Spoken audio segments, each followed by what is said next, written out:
up, everyone? Welcome to the Spook House podcast. Garrett, Born2beRAD, will be joining us momentarily. But for now, it's just me and the Creepy Kentuckian from Deadpit. What's up, man? How you doing? I'm good. How is it going this evening in North Kakalaki? Oh, it is going all right. But yeah, I was telling you before the show, longtime listener of Deadpit, since back in 2007. Found out about you guys at Horror Hound back when $20 would get you an autograph and a picture. Good times. Those times are never coming back, unfortunately. No, they're not. You're not big into cons these days, are you? Look, like Nathan and Sean and all those guys, I love all those guys, but when it comes to Horror Hound now, it's too big. Like, I can't deal with that many people that close together. Last year, I went to the Horror Hound in Cincinnati, and there was just too many people for me, man. And we had the weekend pass, and somebody asked me that evening. It was Saturday. They were like, "Are you coming back?" I was like, "Oh, hell no. I'm going home tomorrow." But yeah, the old school shows, unfortunately, are a thing of the past. But man, that old Indianapolis, what was it, a Marriott that they had that show? Yeah. That was probably my favorite convention hotel of all time. So it's sad that I don't know if they do any conventions at all there anymore, but the way it was set up was perfect. But yeah, not a convention fan. No, you're right. Yeah. I mean, I work conventions sometimes. I do like 2 a year, but yeah, I don't get out to many. I've never been to Mad Monster in Concord, North Carolina. I didn't go meet Kevin Spacey last year. I passed on that. That was a whole thing. Yeah, that was kind of odd. And they were blocking people that said anything about it on it. They banned me from it. Yeah. Wow. Well, you don't want to get breathed on at a convention either, because the smell is another thing that I didn't miss at all from the old convention days. That's one thing that hasn't changed. Hey, what's up, everybody in the chat? The Mayor, Wicked VHS is here, Crater Mania, Matthew Horror. I'm not accustomed to regulating the chat. You know, Deadpit's bringing the viewers in, so I'll try to get everybody's comments in here. I did post it on the Facebook page, so yeah, awesome. Everybody hopefully will come over and all that, and yeah, it'll be a fun show, man. I enjoy these just kind of chit chat bullshit sessions, so definitely be fun. Yeah, we are going to keep it loose. Talk about some news topics, show off some horror collectibles, just some of the shit that we haven't let go of yet. But yeah, I'm curious to see what you picked. Yeah, I've got some good stuff. Like I said, just grab stuff from around the room because I have a lot in storage. But yeah, I think Garrett, he should have some doozies too. I'm jealous of Garrett because he has an entire basement for his stuff. I don't. I just have one room. So. Speaking of the man himself. Oh! What's up, man? What up, dudes? How's it going? It's going, man. I thought this was going to be an easy night. It was rushing around, but I am happy to be here with you guys. So thank you. Oh, it's all good, man. We're only like a few minutes in, so. Right. I know. I heard you guys talking about conventions. Yeah. You go or no? Not that often. I was telling CK, like, so I do Carolina Fear Fest in Raleigh every year. I have a booth out there. I'm going to be hosting the panels again at Tidewater Horror Con in Virginia. Oh, nice. Other than that, no, I don't go. How is hosting the panels? Is that cool? I've always like been interested, like if it would be something I'd want to do or get into, but I'm not gonna lie, it's a bit nerve-wracking. It's essentially like doing a podcast, but there's people in a room staring at you, so it's a little awkward. But once you start, it's not too bad. But yeah, I interviewed Alex Vincent from Child's Play 2, Lachlan Monroe from Scary Movie, and Ron Fazio from The Toxic Avenger. So Cool, man. Nice shirt, by the way. thank you. I was about to say, are we both wearing Lost Boys shirts? No, yeah, I get. He's got Prayer of the Roller Boys. It's the Lost Boys font, though. Yeah. Yeah. Garrett's big into the mashup shirts. Yeah, you can get this over at Born2beRAD. Shop.born2beRAD.com. Prayer of the Roller Boys. Lost Boys mashup. Nice. Yeah.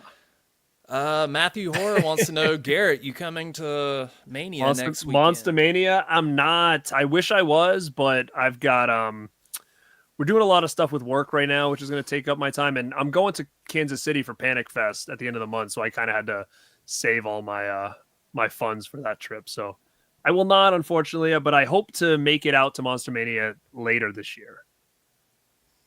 Nice. Yeah, yeah, some of those people, like Robert England, I'm sorry, man. I'm not standing in a line for 8 hours. I just can't do it.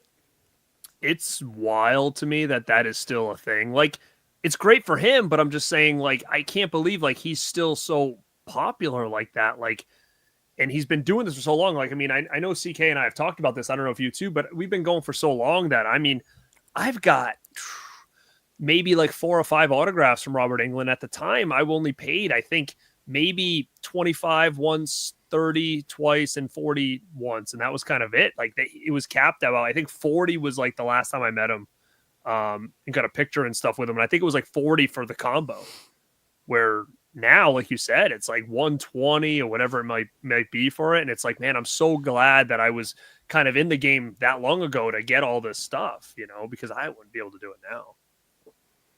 Yeah, back in 2007, I mean, I think every autograph and picture combo I got was like $20. Like Sid Haig, PJ Souls, Tony Todd. 20 was the highest. There was some that were Yeah. still like $10, I think, but not many.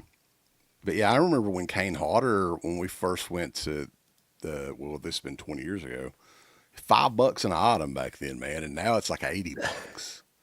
And I'm like, $80? I've got probably half a dozen Kane Hodder autographs.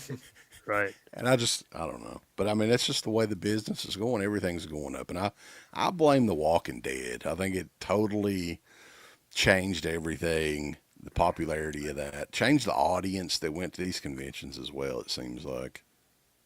Now, has there been anything since then that's really kicked it up? Like, I mean, I know the Terrifier thing is really over right now, so that's like a lot of what you're seeing. Scream is a big one again. That's a lot of people are doing that. And I was going to say Scream. Yeah. That series seems to have found like this new generation, because when you think back, like Scream 4 flopped. Like that movie, there wasn't like a big... It didn't give a resurgence like the last couple have now. Right. But for me, I honestly think they should have, storyline-wise, ended it with 3. They didn't need any more after that. Because, like, now it's like each of these unveils at the end outdoes the other ones and just how awful they are, you know.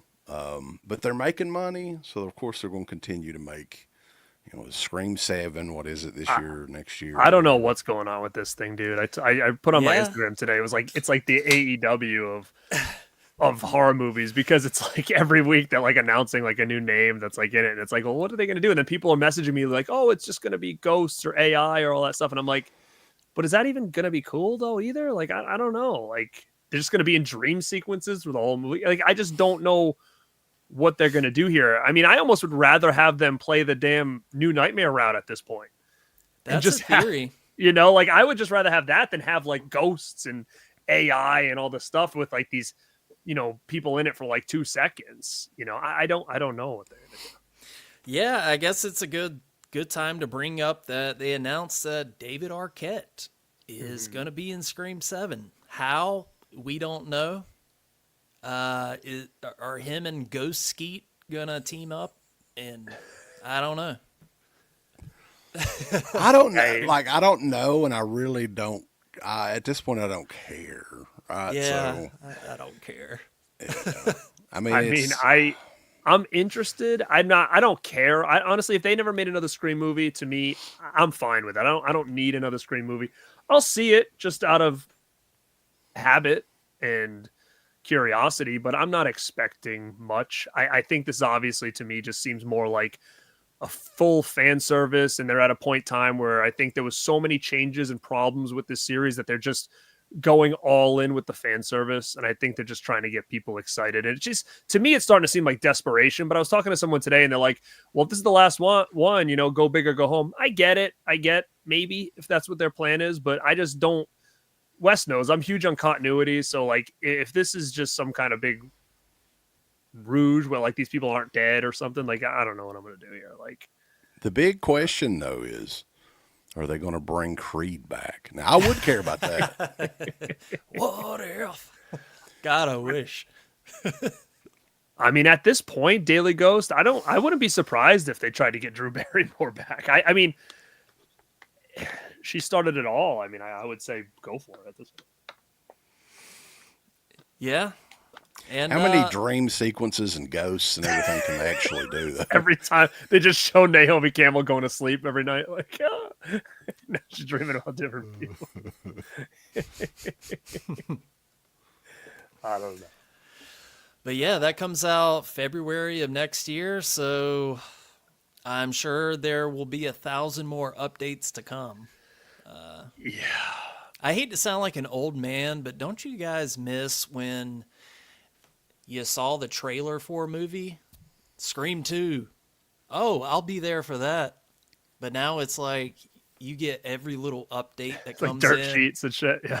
Yeah, it's like, oh, this studio bought the rights, casting announced, director announced, and it's like you're just beat over the head with news. So by the time the movie comes out, you're just kind of over it. I totally feel that way. I do feel like an old man when it comes to that stuff. I really do. I feel like an old man when it comes to a lot of shit nowadays, which sucks, unfortunately, but I feel like sometimes things need to be said that other people might be thinking but aren't going to say. But, you know, I feel the same way. I'd rather just not know the ins and outs of what's going on behind the scenes and just say, okay, new movie, cool, I'll be there. Because I will. I'll go see Scream, and I'm not excited for it, but I'm going to go see it because I've seen Scream in the theater every single time. I might as well just finish it off, you know. And again, I'm curious. I'm also more excited for Scary Movie to come back because I saw something today where they said they're going to be doing a lot of Art the Clown shit. So like, you know how Ghostface was always weird? He had all like the weird looks. Like I'm curious to see what a spoof Art the Clown would look like. I kind of am interested in that. Now, to think back, when was the last spoof movie? It's been a long time since they've done anything like that, so I'm curious how it would do today. The last good one? I mean, Not Another Teen Movie still holds up. Yeah, it does. But I think what made those movies so fun and so funny was they were so edgy and they like pushed so many limits that you just wonder how far they can push those limits in 2025. Right. Even though the Wayans brothers are kind of like, we're gonna push the limits, you know, like that, you know, we did 1 and 2, we did this. We'll see. Yeah. Oh, I'm sure they'll be brought back again. Bring back Jay and Silent Bob, Henry Winkler. Yeah, why not? Actually, that's not a bad idea, Crater, that they should get the guy who played Art in that first All Hallows Eve to come back as the Art spoof. I think that would be funny. Well, they could get the real guy. You're saying have David Howard Thornton be the spoof. Because he's like taking any role right now. Wasn't he like the evil Yeah, Grinch he or would whatever? probably be spoof Art too. But then at the same time, you're not sure. Like, would he want to dig it himself? I don't know. You know how some of those people act. He's busy playing evil Mickey Mouse or whatever. Oh, yeah. Man. Whatever. Wasn't he the evil Popeye? Or he was doing like a couple of spoof movies. He was definitely Grinch, and I think he's Mickey Mouse, I think. Yeah, so I was going to bring this up. Popeye the Slayer, man. What the hell? That's not David Howard Thornton, is it? I don't know. I hope not. I don't He's think not, it He's not is. jacked like Popeye, that's for sure. That Yeah. to me, that just appeals to like the lowest common denominator of people. I mean, no offense, like if some of you guys are excited, but like the people that think Larry the Cable Guy is funny is going to enjoy that movie. Well, that's like everything now. There's a more coming. What's the other one they just announced today? Bambi? Like, Yeah. there's so many of these coming now. It's kind of like, all right, we get it. Like, Winnie the Pooh was different and funny at the same time, but we're going a little overboard here with this, aren't we? Yeah, each year like a public domain thing comes up or whatever happens there, and here we go: Popeye, Mickey Mickey Mouse, yeah, Bambi. Jeez, They're going to have their own universe. Watch. They're going to be like one where they're all in it. the The 100 Acre multiverse. Woods. It's going to be like all the characters. Yeah. Sick. So guys, you wanna kick off this collectible showcase? Show off some stuff? I'm curious to see what you guys picked. There were no real parameters with this. I was just like, hey, it could be whatever, a figure, a soundtrack, you name it. Sure. I brought three things to the table, and I can always probably look around and grab a couple more. I guess I can go first if you want me to. Yeah, sure, go for it. All right, so I got this a couple of years ago. It's one of my favorite movies, and I got it signed. And at the time it was like, oh, that was cool, But this guy has recently passed since I met him, and it's crazy. And this is a Salem's Lot cross signed by Lance Kerwin, aka Mark, from Salem's Lot. Which Nice. I don't know if he did a lot of conventions. I think when I met him, it was like his first ever convention. I think he did a couple more after that, and then just suddenly he passed away. And it's crazy because I really only met him maybe like 2 years before he passed. And, it was just kind of sudden and crazy that he had passed away. But I was lucky to kind of get this because I do absolutely love that movie. And it's just kind of a piece now that was just a random signed thing before. And now it's kind of more meaningful because, he's since passed. Yeah, that's awesome, man. Yeah, I definitely don't remember seeing him at any shows myself either. So yeah, that's probably a very rare autograph. Well, you know what they did at that convention I was at too, and I'm so pissed that I didn't get it. I know you're not one for big photo ops, but they did a photo op with him, and it was somebody else from the movie in the photo op. I don't remember who it was, or maybe it was just him actually.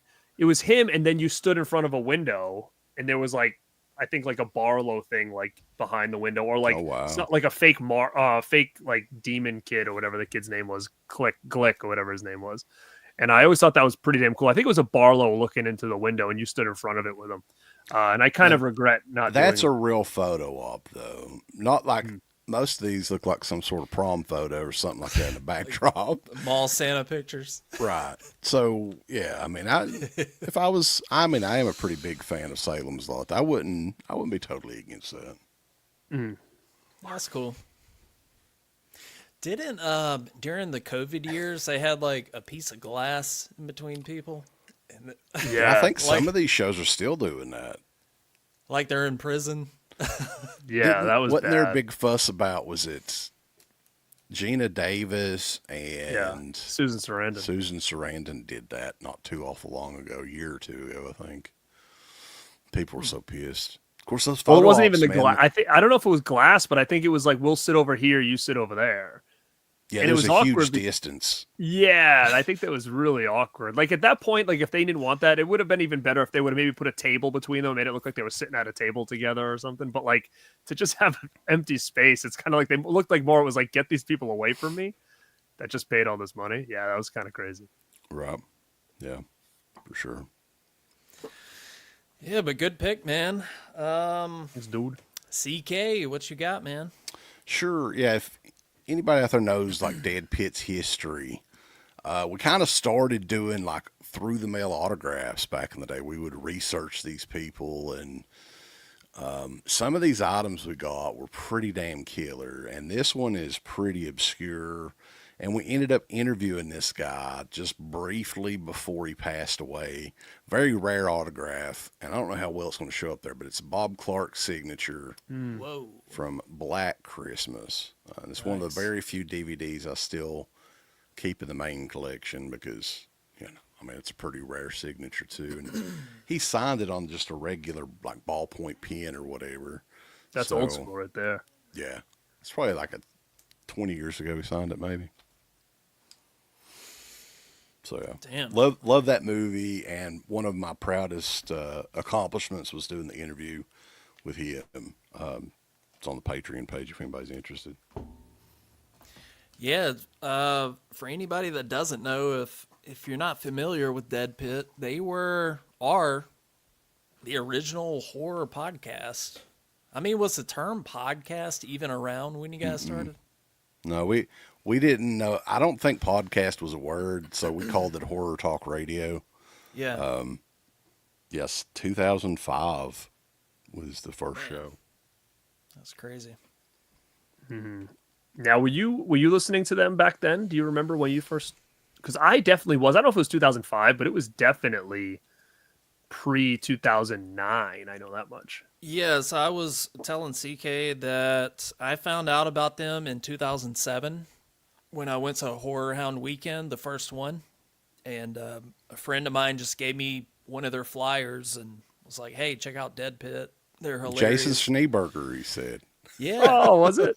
It's a small world, right? I haven't talked to him in many, many years, but yeah, we were MySpace friends, just how old this was. But yeah, we met up that weekend. And You know, a funny story, though, is I think, wasn't Jason the one that got you to do the wrestling podcast with us initially, Garrett? He probably was. He could have been, because I mean, I talked to. It's funny because I talked to. I don't know if it was him. I think he got Freddie to do it. I think it was you who asked me, because at that point, me and you were chatting. Oh, okay. And you were the one who got me into it, and I was already friendly with Pizzal at the time too. And then I think Schneeberger got Freddie. It may have been Pizzal though too, because Could have been, yeah. I had you on Facebook and everything, but I just didn't really know you that well. But yeah, I think we started chatting more after the podcast. Well, maybe not, Hill. I can't remember. It's been a long time. Come on, dude, you got to remember these things, man. Let's go. I was like, who's this boy band looking guy that likes wrestling? Didn't realize he'd be still talking to me like 15 years later. Right. No, how long ago was that? That had to have been 2014, 2013 probably. So it's been about 10 years, I think. Mm-hmm. Yeah. So, because I remember we did an episode where I just moved into this house. It was like an empty house. So, which means we were already doing episodes before I got here, and I got here in 2015. Mm. So, yeah, it's probably 2013, 2014, around that time period. that is funny. all right, guys, I guess I'll go next. Oh, baby. I got this at Halloween 45, the convention in Pasadena a couple years ago. I flew out there for it. And this is the Tom Atkins limited edition NECA figure. That's the So original version, though. yeah, so the whole story of the weekend was like, there's only 1,000 of these. You better get it while you can. And I was like, I'm getting one of these no matter what, which I did, obviously. And yeah, I think it was like not even a few weeks later, NECA just put out a whole line of these without the sticker. So the only difference is this one has the limited edition sticker. Well, the sticker makes it worth more, though, for sure. You'd think so, but the It's autograph's nice. Little things, yeah. Yeah. And did it come autographed, or you got it autographed? No, I met Tom Atkins, got him to sign that. So, I mean, I'm joking. It's still very cool to have, and Tom Atkins was just such a nice guy. It was just such an honor to meet him. So, When the figure, they've got a new Night of the Creeps version of. Yeah, it's that's coming the out. third. That's the third Atkins one now. It was the first was Night of the Creeps, then it was that one, and now they've got a second Night of the Creeps in the white tux. So they've I mean, they're gonna do the fog, I'm sure, at some point. They've already got the mold. It's just he just needs like a sweater or He something. didn't have a mustache in the fog, though. What are they going to do? Oh shit! They're going to take his just paint his mustache flesh colored or whatever. Maybe. that's right. That would be so killer. So the Creep Show too. You didn't the have the one you Mustache ordered Creep a Show. few weeks later had a silver shamrock coaster signed by Atkins. So, all right. It is funny because, man, I have that exact figure that you have, and I didn't go to the show.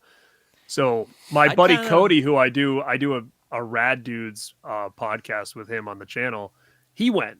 So I messaged him and I'm like, bro, you gotta try to get me that Atkins figure. And he's like, all right, I'm gonna get one for me too. So he got me it and then got it signed and all this stuff. So I actually have the same figure, orange, this is the pen and everything too. Yeah. Super cool. But I remember it was like, I was like all over him, like, dude, did you get it? Did you get it? Because it was one of those things where it's like, you can only get it here. And I was like, damn it, and Yep. sure enough, they ended up releasing more. So. Nothing's really limited edition anymore, though, if you think about it. I did get, there's one thing I got from that convention. It's like an H45 Myers bobblehead, but that truly was limited to that con. And I've seen those go for like $300-$400. Really? What was the, Yeah.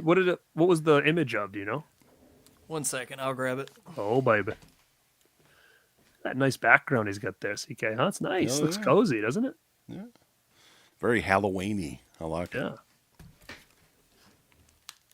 Ooh, is it the logo? What is this? So it's this. Oh, that's cool, man. Yeah.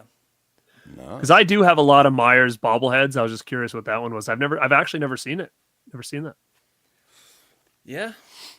So I kind of collect like bootleg Myers stuff if I see different stuff on like Temu or whatever. Did You I guys ever? have never been on that site before? Ever. Temu. It's just junk, but I mean, it's fun. It's cheap. Like Yeah. it started with, and this isn't one of my picks. This is just something I have right in front of me because I think I did a stream with Uncle Bill about this because this was around the time that the was it Spirit Halloween had these larger like ceramic light up Myers, and I think they had Sam from Halloween or whatever. So That was what is it called? The Halloween store or whatever. Spirit, yeah. And I got like you couldn't find them in the store; they were sold out. Like they were very popular at the time. And I was like, "Oh, somebody's selling them on Amazon." And I didn't really look; I just saw it was Amazon, so I was like, "Oh, cool! This isn't too bad." And it was like I don't know what it was, $30, $35, $40, something like that, right? And I open it, and I want to turn, see if the light still works. Check this little bad boy out. Wait, what? Why is that one so small? Because it's like a bootleg. Because it's like a Chinese. Yeah. Is that wild to think about? Because it's it almost looks like the exact sculpt too, It but just like a is. mini version.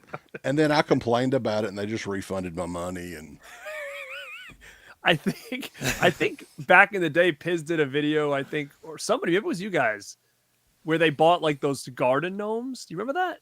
yeah, They bought like there was like this big commercial or this big image that kept going out. there's the same one. Is that a nightlight? Plug it That into is the wall. funny, man. It's really cool though. It's just small, Yeah. I mean, it actually, to is be cool. honest, I would rather have the small one because I don't know what the hell to do with the big ones that I have. But yeah, somebody bought the garden gnomes, and like on the picture, they just look like they belong in your garden. And then when they open the package, they literally like this big. You I'm play like, chess what? with them or whatever. It's wild. Yeah, I never got the Halloween 6, the big version of that from Spirit. Even though I get everything Halloween 6 related. Oh, I love Halloween 6. Yeah. It's interesting because I'm going to Panic Fest, and every year they always do like, a big movie where they'll have some celebrities from the movie. And when I went last time, it was From Beyond, and Barbara Crampton was there and stuff like that. Well, we just got word that the big movie this year is Halloween 6. Saw that, yeah. Yeah, so like Ooh. I think 30th it's kind of a anniversary. random like big movie is Halloween. That's like the big one. I'm like, okay. I think last year it was Elm Street or Blair Witch or something. I had some of the people there, but I might have to Yeah. fork over some money to you, Garrett, and get my Laserdisc signed. That would be I'm trying to brutal think and who badass. would be there. You think though? Marianne who would- Hagen for sure. She would be there. I'll let you know once they release the celebrities that are going to be there for that screening. Because I mean, I don't. I think know. the director has done. No, wait. What the director do Phantoms, right? I don't think. Yeah, he could Joe get him. Chappelle. He's essentially divorced himself from Right. anything I don't- Halloween. But Yeah. Dan Franz would do it. Yeah. Who else would they get? A couple of those people died from the movie. Bradford English. Yeah, the asshole stepdad. Yeah, the little ugly yeah. kid, they could get him, I guess, wherever he's at. Devin Gardner. Yeah. Yeah. Yeah, I don't know. Oh. I'll let you know who they bring on. I haven't heard any announcements yet, but Hey, yeah, I thought it was kinda really- speaking of Halloween 6, I don't know if you guys saw this. Halloween 6 figure from NECA. I did. Yeah. I'm not crazy about it. I like the decorations better than the figure, to be honest. Like the like replica. the for sale of the, sign and yeah. stuff. It looks like he's wearing a diaper, and I can't, I Yeah, can't get past it. Yeah. That does look kind of odd, yeah, now I'm thinking about it. Yeah, like who cares about articulation of the legs right there? It looks like he's wearing an adult diaper. I'm not really big into the figures, but like, Same. do you guys like where they give like extra heads and hands and stuff? To me, like I don't. What are you going to do with that, right? Yeah, I mean, it's hard. I like the figures, but I don't. I do, but I don't. I think I do, but I don't have like a nice display area for them. So they're just in front of me right now, lined up in boxes. I can't see anything. Like, I mean, if they were like out on a glass case displayed, I might think I like them more. But yeah, I mean, I guess with the alternate heads, it's cool, but if I'm not doing anything with them, it really doesn't matter if they have that or not personally. Like I actually kind of like the old school ones. Like I have the old Lost Boys ones where they almost came on the blister card because at least there it's like they're displayed. And this one they just kind of look like they're inside like a VHS box, like a big box or something like that, which is cool, but you don't really get to see the figure. So I don't know, there's just so many, man, now. It's like wrestling figures. There's so many. As far as the NECA figures, I've probably got 5, maybe. I used to have the Myers Loomis NECA box set, That The was Grail, really man. cool. and I know, and I regretfully sold it like 7 years back or something. I wonder why they couldn't ever replicate that. Like, there's a couple that I remember passing on back in the day that I'm like, man, why'd I do that? Like, I got the Jason and Miss Voorhees one. That was like the bag head. That was a 2-pack. I never got that Halloween one, but it's amazing. I remember seeing this one so many times and passing on it, is the one where he's in the sheet. Yeah, And that's that's another one that's like one of the most valuable NECA figures. And I can remember literally walking by that about 10 times at a store called Newbury Comics. And I bought like the Phantasm figure around that time. And for some reason, I was just kind of like, I don't know if I need him in the sheet. I've already got the Myers. But now looking back, it was so unique that I'm like, man, I wish I would have bought it. And it's so rare, but I'm surprised they haven't redone that again. You know, like they have well, no, because that's Halloween 1. I mean, So they I don't have know, a it's bobblehead of the sheet. I have that one. Myers, Yeah. The one But I wonder if that it's because would, Halloween 1 is not theirs to license out right now. could be, yeah. Probably what Trick or it Treat is. Studios is doing a lot of the Halloween stuff now, so Oh, they'll do anything Halloween related. the one figure set that I would purchase, though, now that I'm thinking about it, is if they did a 2-pack of Ethel and Junior from Friday the 13th Part 5. That would Have to be like some kind of like exclusive or something, probably. dude. I would totally buy that one. Yeah. Figure. I of the have tall that right. man. That'll I be have cool. that right there. I can see him. I hope so, man.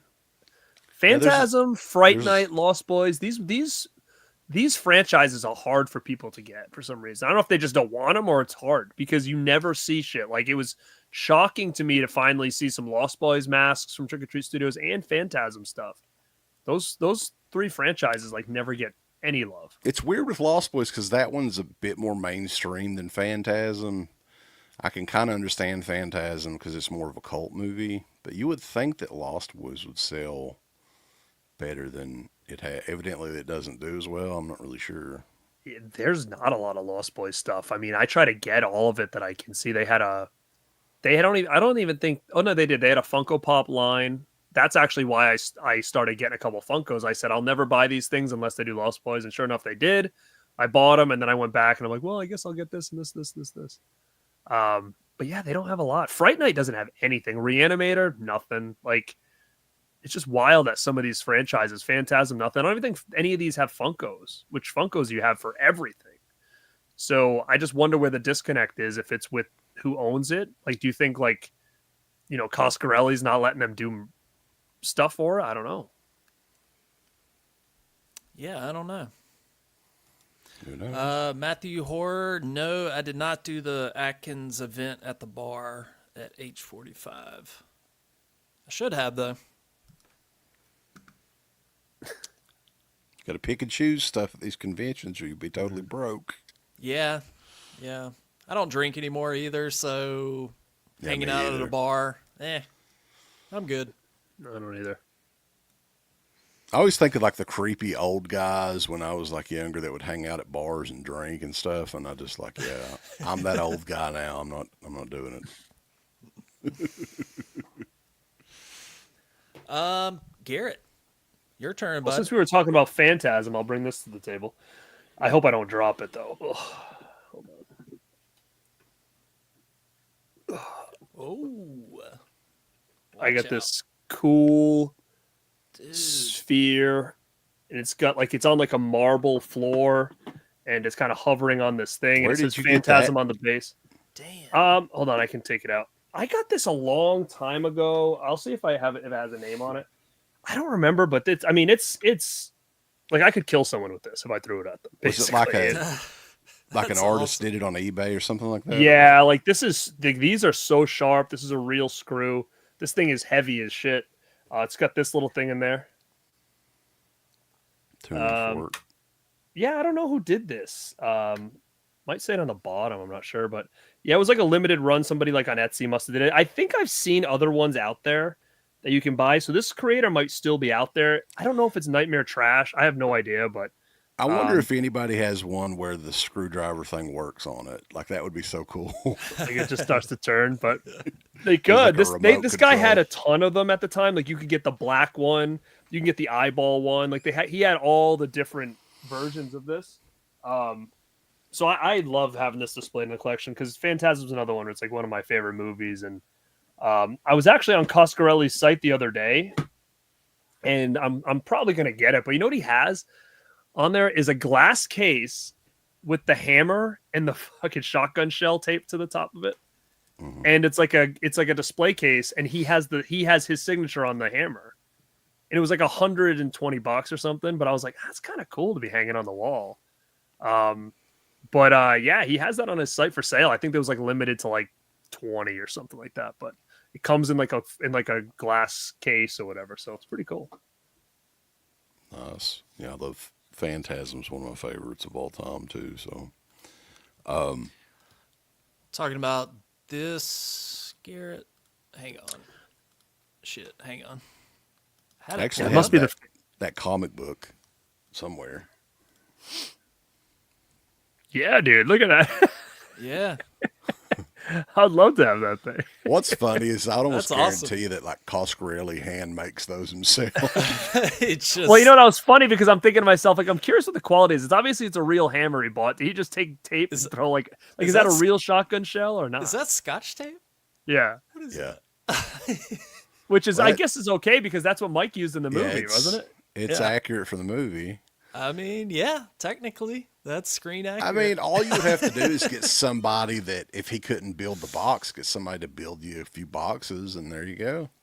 Go to Lowe's and Just get a hammer. the hammer. hey, for 120. Where am I going to get the shotgun shell from? Just order it. Just buy one online. You should have some of those laying around.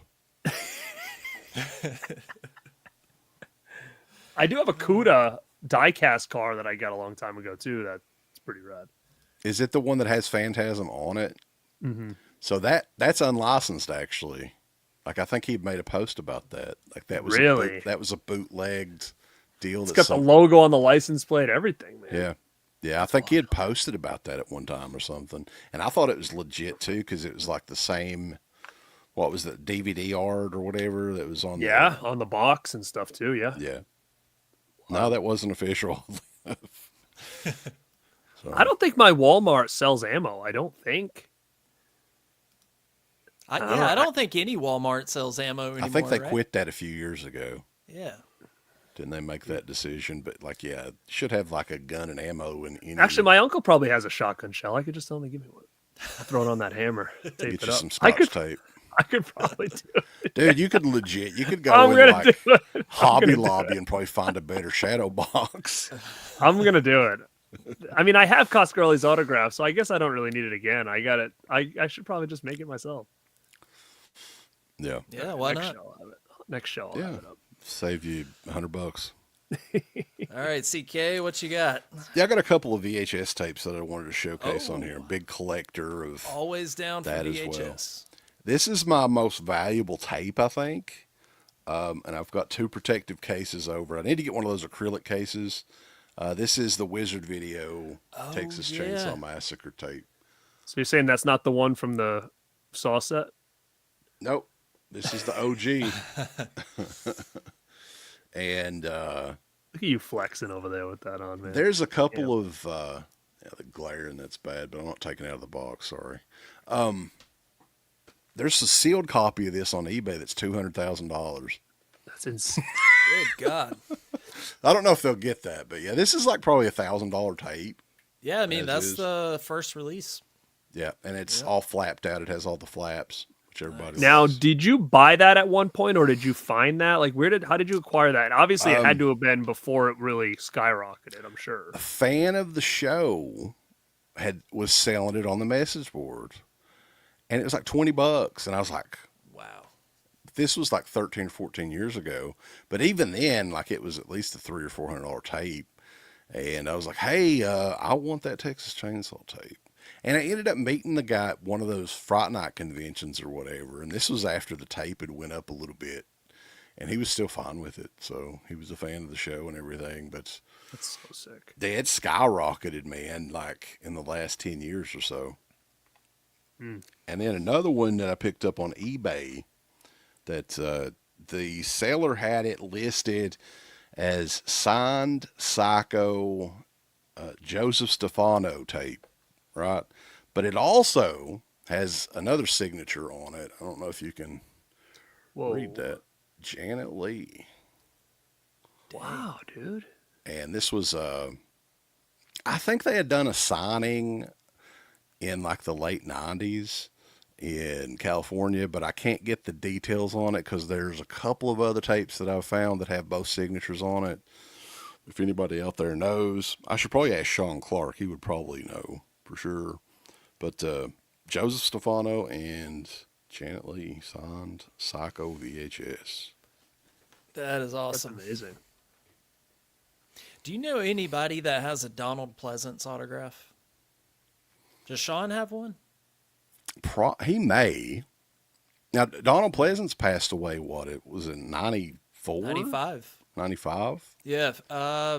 Actually, yeah, just past the 30th anniversary, like February of 95. Yeah, I mean, I don't know. Wonder if he did any of the Fangoria conventions back in like the late 80s, early 90s.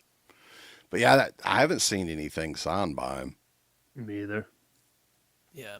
That would be like a Grail signature. I mean, there's probably people like index cards or something like that people got him to sign way, way back in the day if they were collecting. Like that would probably be the most common because, you know, he was kind of a well-known actor even before Halloween, or maybe some 8x10s or something like that. I'm sure they're out there, but they're probably pretty expensive. Oh, yeah. Jeremy from Epic Film Guys. If anybody has some Donald Pleasance autographs, it's him. That dude has an insane collection. All right. Guess it's my turn. So this is a non-horror related item, but I think you guys will appreciate it. Hell yeah. Love It it. is a Wayne's World hat, but it's a Wayne's World 2 flip-up hat. What the hell? Damn. Where did you get that? I've never That seen thing's that before. A yard sale. I was like, I gotta have this. I think I I've gave- never in my life seen that. Yeah. No, it's I've pretty never seen it rare, either. But that's awesome. Love it. Is that a promo item or something? Yeah. Has to be, yeah. Yeah. I would imagine it being maybe something that they had at like Spencer's or something back in the day, maybe too. Wow, that's sick, man. That's what it Does it kind have of like on a reminds me of. tag, like any branding? Like, Not really. No, just like, 100% cotton. Yada, Have you yada. tried to look it up online or anything? I have. This was a promo item. Yeah, I don't think this was like sold in stores or anything. This so it's was definitely a just for pretty the booth. rare piece. Then it's got to be. Yeah, it is. Yeah. Yeah, when I was a kid, like the first movie, I was a massive mark for that movie. I saw it on my 12th birthday, and I had one of those, just the regular Wayne's World hats. So yeah, I was kind of obsessed with. I like both of the movies, but especially that first movie. Me too. It was a huge for me as a kid. Great soundtrack too. There's some guy in Raleigh here that drives around in a replica of the car. Of That's the so funny. Mirthmobile. Like, it's an exact. Like, I passed by it at the gas station one day. I was like, get the fuck out of here. What? Are you guys kind of shocked that they've left that franchise alone, though? That they haven't tried to do anything else? Yeah. Well, I mean, what can you do? I mean, I don't know unless they try to bring those two back to do it. I mean, you can't do it with anybody different. But I don't know. I just heard somebody messaged me and said Wayne's World 2 is coming to 4K from Kino. Is that true? I'm not sure. Oh, somebody Kino, messaged me that I think today. Dude, actually. I can't keep up with all the Kino stuff. They're releasing so much stuff every month. It's hard to keep up with. Yeah. But it definitely deserves some more love for sure. I mean, I don't see why we couldn't get a box set. There's only 2 movies. I don't know why that's a big issue. Nice 4K box set or something like that would be cool. But Yeah, they're doing Yeah. a lot of Paramount stuff. So I mean, I don't know why they wouldn't just do both. If not Oh, yeah, even Mayor a box said set, it's- just yeah, very cool. All right, Garrett. all right, this is the one more I have here, and if you want more, I gotta just dig. But this is probably one of my holy grails for sure. I've showed this before. Oh. It's a Lost Boys poster, but it's signed by pretty much everybody except Jamie Gertz and Diane Wiest, and obviously the grandfather. But I mean, I've got everybody else is on here, from Corey Haim to Brooke McCarter. You got Max. You got even G. Tom Mack, who did the Cry Little Sister song. You got Tim Capello on here. You got the Frog Brothers. You got Alex Winter, Billy Worth, Laddie. So Kiefer, Michael, Jason Patrick. So that's one of my holy grail items that I would hope someday to meet.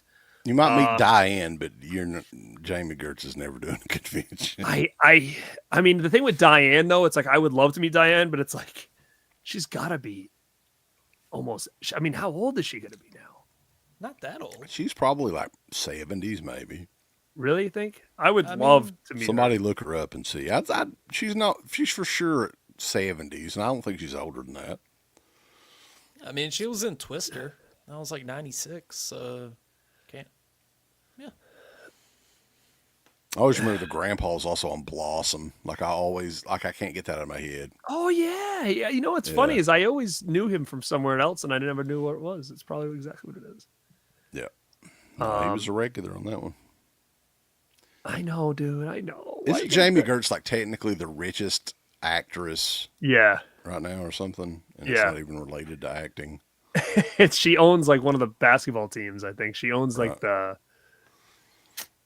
forget who she owns, the Nuggets maybe, I don't know, but somebody for sure. What? She owns who's the basketball team? I think it's New Jersey. The Nets. She owns the Nets, I think. So for her. She's like the richest, yeah. Her husband too, like, I don't know, they're kind of like a power couple, right? Yeah. I don't know the whole story with that, but yeah, she's like swimming in millions. So she's not missing Jason Patrick right now, you don't think? No. Damn it. Where you going, Star? Diane Keaton has Diane been doing Keaton. shows. I mean, Edward Scissorhands, Lost Boys. Yeah, I would love to meet her. Atlanta Hawks. Okay. Oh, Atlanta Hawks. That's who she is. She's 76, apparently. It's the Brooklyn Nets, sorry. I still call the Washington Bullets too, so. That's too Yeah, man, I don't offensive. know. You can't be a bullet. It'll make somebody mad. Washington had some issues. Washington's had a lot of issues with their names then, huh? Yeah. Just suddenly it's offending people. I don't know. The football team, was that them? Oh, Yeah, the the Redskins. Washington football team. No, what are you talking about? Yeah. Well, what's even funnier is, and I just saw this the other day, it's been a few months ago. Chewing tobacco, Red Man, right? Now it's called America's Best Chewing Tobacco. Oh. Hey, did they still do the chant at the Braves games? No, that would offend somebody. Man, But the thing is, the only people it would offend that people that it shouldn't offend, really. yeah, Like, dude, like that was, the people that it should offend don't give a fuck. Right. I saw a Braves game in like the mid '90s. Oh, it was all, like at the stadium. You were chopping away, weren't you? Oh, 100%. I had like yeah. the foam hand. I had like the foam tomahawk. I got it Dude, somewhere. the 90s Braves that was a badass team. I remember yeah. that. Yeah, do you remember, like, because I used to watch TBS a lot for, like, John WCW. So, like, Yeah. you put on TBS to, like, wait for WCW to come on or whatever, and you just keep getting Braves commercials, and it's all you see is everybody doing the thing on the commercials. Yeah. Ron Gant, David Justice. What's funny is I guess it was like this was probably the early 90s. My dad would go on these business trips in Atlanta, and they would always go see the Braves games. And he got down there on the field one day before I guess it's batting practice or whatever. And David Justice was just sitting there signing all these signatures, these kids and everything.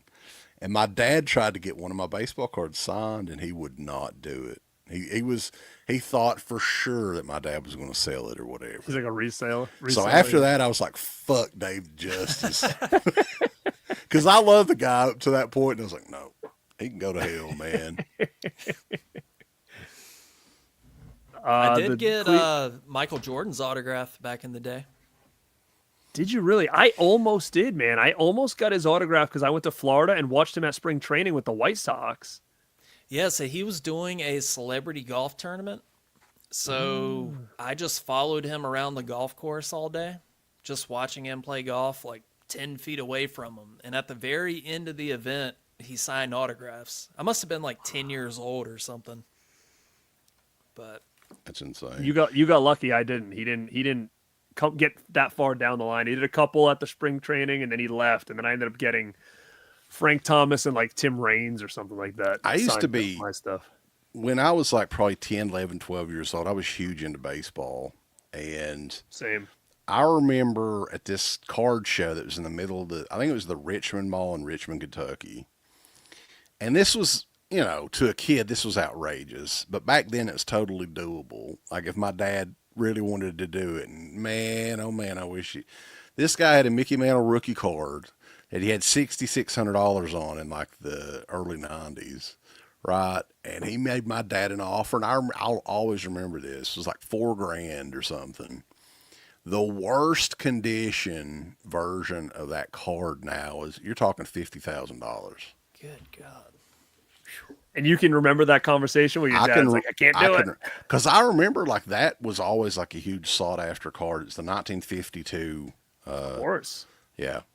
So, I mean, I don't know. I don't know what like the graded versions would go for. Probably upwards of $500,000 maybe. I don't So know. basically, if your dad would have bought that card that day, you could like not work right now, maybe. I mean, if you find a buyer for it. Is that kind of what you're telling me? Yeah. You could pay off your house right now.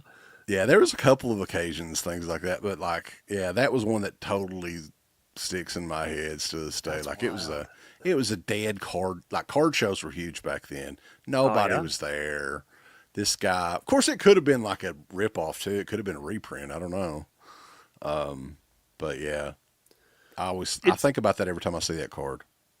I've actually never. I used to go to card shows all the time. I don't ever remember seeing that in person. It always felt like those type of cards that were like that valuable and that rare, like just never were around. So I never really ever thought about it because I just never thought I would ever, get a chance to get one. But I was so big into baseball cards back then. I used to go to card shows with my uncle and stuff. And I can remember like when I got a little too old for it, I stopped collecting. Baseball cards kind of weren't a thing for many people anymore. And I can remember sitting there for so long, through my 20s and stuff, being like, man, that was the biggest scam of all time, was baseball cards, because of how much money I spent on cards, and like nothing was worth like all the stuff that was worth something back in like the early 90s, late 80s are worth nothing now. Like I just thought it was this big scam, but honestly, baseball cards are like probably back more valuable than ever right now. Yeah, they're like, coming back. Who would have thought something like that would have totally flipped, where like these people are selling these cards, wrestling cards, people are selling wrestling cards for like hundreds and hundreds of dollars online. Like they're doing like card breaks on TikTok and all this stuff. And man, the card community and collecting is at a high right now. It's insane to think how popular that's gotten again. Yeah, Everything comes around, I guess. Goes in 100%. cycles for sure. Yeah. Whose turn is it? Is it my turn? I did Lost Boys. I don't know if what CK Oh, did. no. Yeah, CK. He took his Mickey Mantle card out, I think. Yeah, I wish. This is one that I just have like kind of hanging up, and I haven't checked the price on it, so I don't know if it's went up or anything. But this is Fangoria issue number 1. Whoa. Yeah, buddy. All From right. 79 with celebrating 25 years of Godzilla, to give you an idea of how damn old this thing is. Yeah. Wait, what year was that? 78 or 79, something like that. Wow. Yeah. So it's been pretty much in a frame for probably 15 years. But That's yeah, awesome. iconic cover and everything. And it was originally like a spin-off of like Starlog magazine, I think, which is like a sci-fi magazine. And they were dipping their toes in horror. And Fangoria, of course, is still around today. You're going to pay $20 an issue for it now. But Yeah, still seriously. around. But yeah, I'll always true. love the cover. I'm not a huge Godzilla guy or anything, but yeah, I love that cover. I love Godzilla. I love the new one. The Blue Oyster Cult song is great. Godzilla. Yeah, I had like the first 10 Horror Hound issues, and I sold them a while back. I don't know if they'll ever be like worth big money one day, but kind of regret that. I had the first. I love Remorgue Horror Hound. at one time. Horror Hound's great. That Shaun of the Dead cover, I remember that was kind of rare. Like that. The one, Horror Hound one. Yeah. Do you know? I think that Horror Hound magazine is so underrated. Like that's my like favorite magazine, because what they do that other magazines don't is like they always have like a collectible section. Yep. I freaking love that, man. With all of a sudden it's like Fright Night, and then it'll be like 20 years of Fright Night collectibles or something. And you look through it, and I'm like, holy shit, I didn't realize that all this existed. And Yeah, it's it really feels cool. it feels more like it's made by fans. Mm-hmm. Well, the reason that worked so well too is it focused on that rather than, because the internet was already pretty prevalent and the news and everything was already dated by the time it came out to print. So it was a pretty smart move. I'll give away a little trick on my channel. Those I do have a lot of Horror Hound magazines, and what I'll do is I'll flip through them and I'll look at like different things when they talk about collectibles or certain things, and I'll do a video on that. Like I'll look through and it'll be like 20 30 years of full moon or wizard video, whatever, and I'll look at them and I'll be like, oh, I'm going to do a video on wizard video, or I'm going to do a video on these collectibles. Like sometimes I'll utilize some of those old Horror Hounds because they do have such unique concepts in them, where I feel like Fangoria is just giving you kind of the news and like behind the scenes stuff, and Horror Hound kind of does a lot of different stuff with collecting. And I love that magazine. I think it's super underrated. I'm surprised that all of them are still around though, man. I mean, like Remorgue, Horror Hound, Fangoria, all of them are still around, which I'm glad, Oh yeah. I mean, it's just wild. You got to go to like Barnes and Noble or whatever, go in and they're all there, but they're all so expensive. That's the problem. Yeah. You go to buy each one, it's like $60. I'm like, what the hell? I had the bright idea. I was like, oh, I'm going to go back and do like a video and get all of the new like horror magazines. And I saw the price and I was like, They're 20 a piece. $20 a pop, right? And then there's other ones too. Like I think there's one called Scream Magazine, and Gore Zone. I do remember Gore Zone, yeah. Okay. That was Do you remember, like- spin-off of Fangoria, though, wasn't it? Yeah. Yeah. Did you ever, back in the day, I used to ride my bike to this place called Douglas Drug, it was called, in my town, and we used to ride our bikes there, and I'd always go and get the new wrestling mags, all the WWF ones, or like Pro Wrestling Illustrated. I think it might have been like a couple bucks a piece. And I would literally do that like every month, and it was like the coolest thing. And now, like we said, talking about the price, I mean, I was paying like $3 per mag back then. You have $5, you can leave with 2 wrestling magazines, where now it's like insane. But Yeah, I used to Those do times that were with amazing. like Circus and Hit Parader, Metal Hit Edge. Parader, dude. I used to Yep. love Hit Parader. Electronic Gaming Monthly was a big one for me back in the day. Game Pro, that was another Game one I used to Pro. do. Yeah. Magazines. That's a whole man, were video the right best. there, the Yeah. best mags. Yeah. What is this, dude? Maxim. Maxim. I never got into Maxim. My buddies did. My buddies are big into Maxim. All right, I guess it's my turn. So this came out in 2013. Fright Rags put this out. Oh yeah, I remember that. Yeah. Yeah, I think it's limited to like 500 pieces, but comes with a mask, hand painted. Wow, very cool. It's awesome. This And actually it's held up hangs- pretty well. Yeah, it actually hangs on my living room wall year round.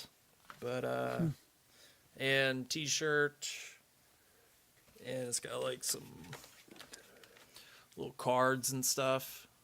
But yeah, I don't see many of these around, so I don't know how valuable it is. But Yeah, I think Fright Rags. It's like a what is it? What were those masks back in the day? It's a Ben Cooper masks. Ben Cooper takeoff. Yeah. And they've done a few of those. I think I've got. I have the Sam one. the Halloween 3 ones. I got them. I think they're mini masks is the one that I have, but they have full size ones too. I will say this, Fright Rags, when they did a lot of those limited things, their stuff is valuable because they really were super limited, and like they rarely do stuff like that. So I have the Sam mask, which is basically exactly what he has, but it's Sam from Trick or Treat. It comes with the shirt and all this stuff. I have like a Chucky box that they put shirts and stuff in one time.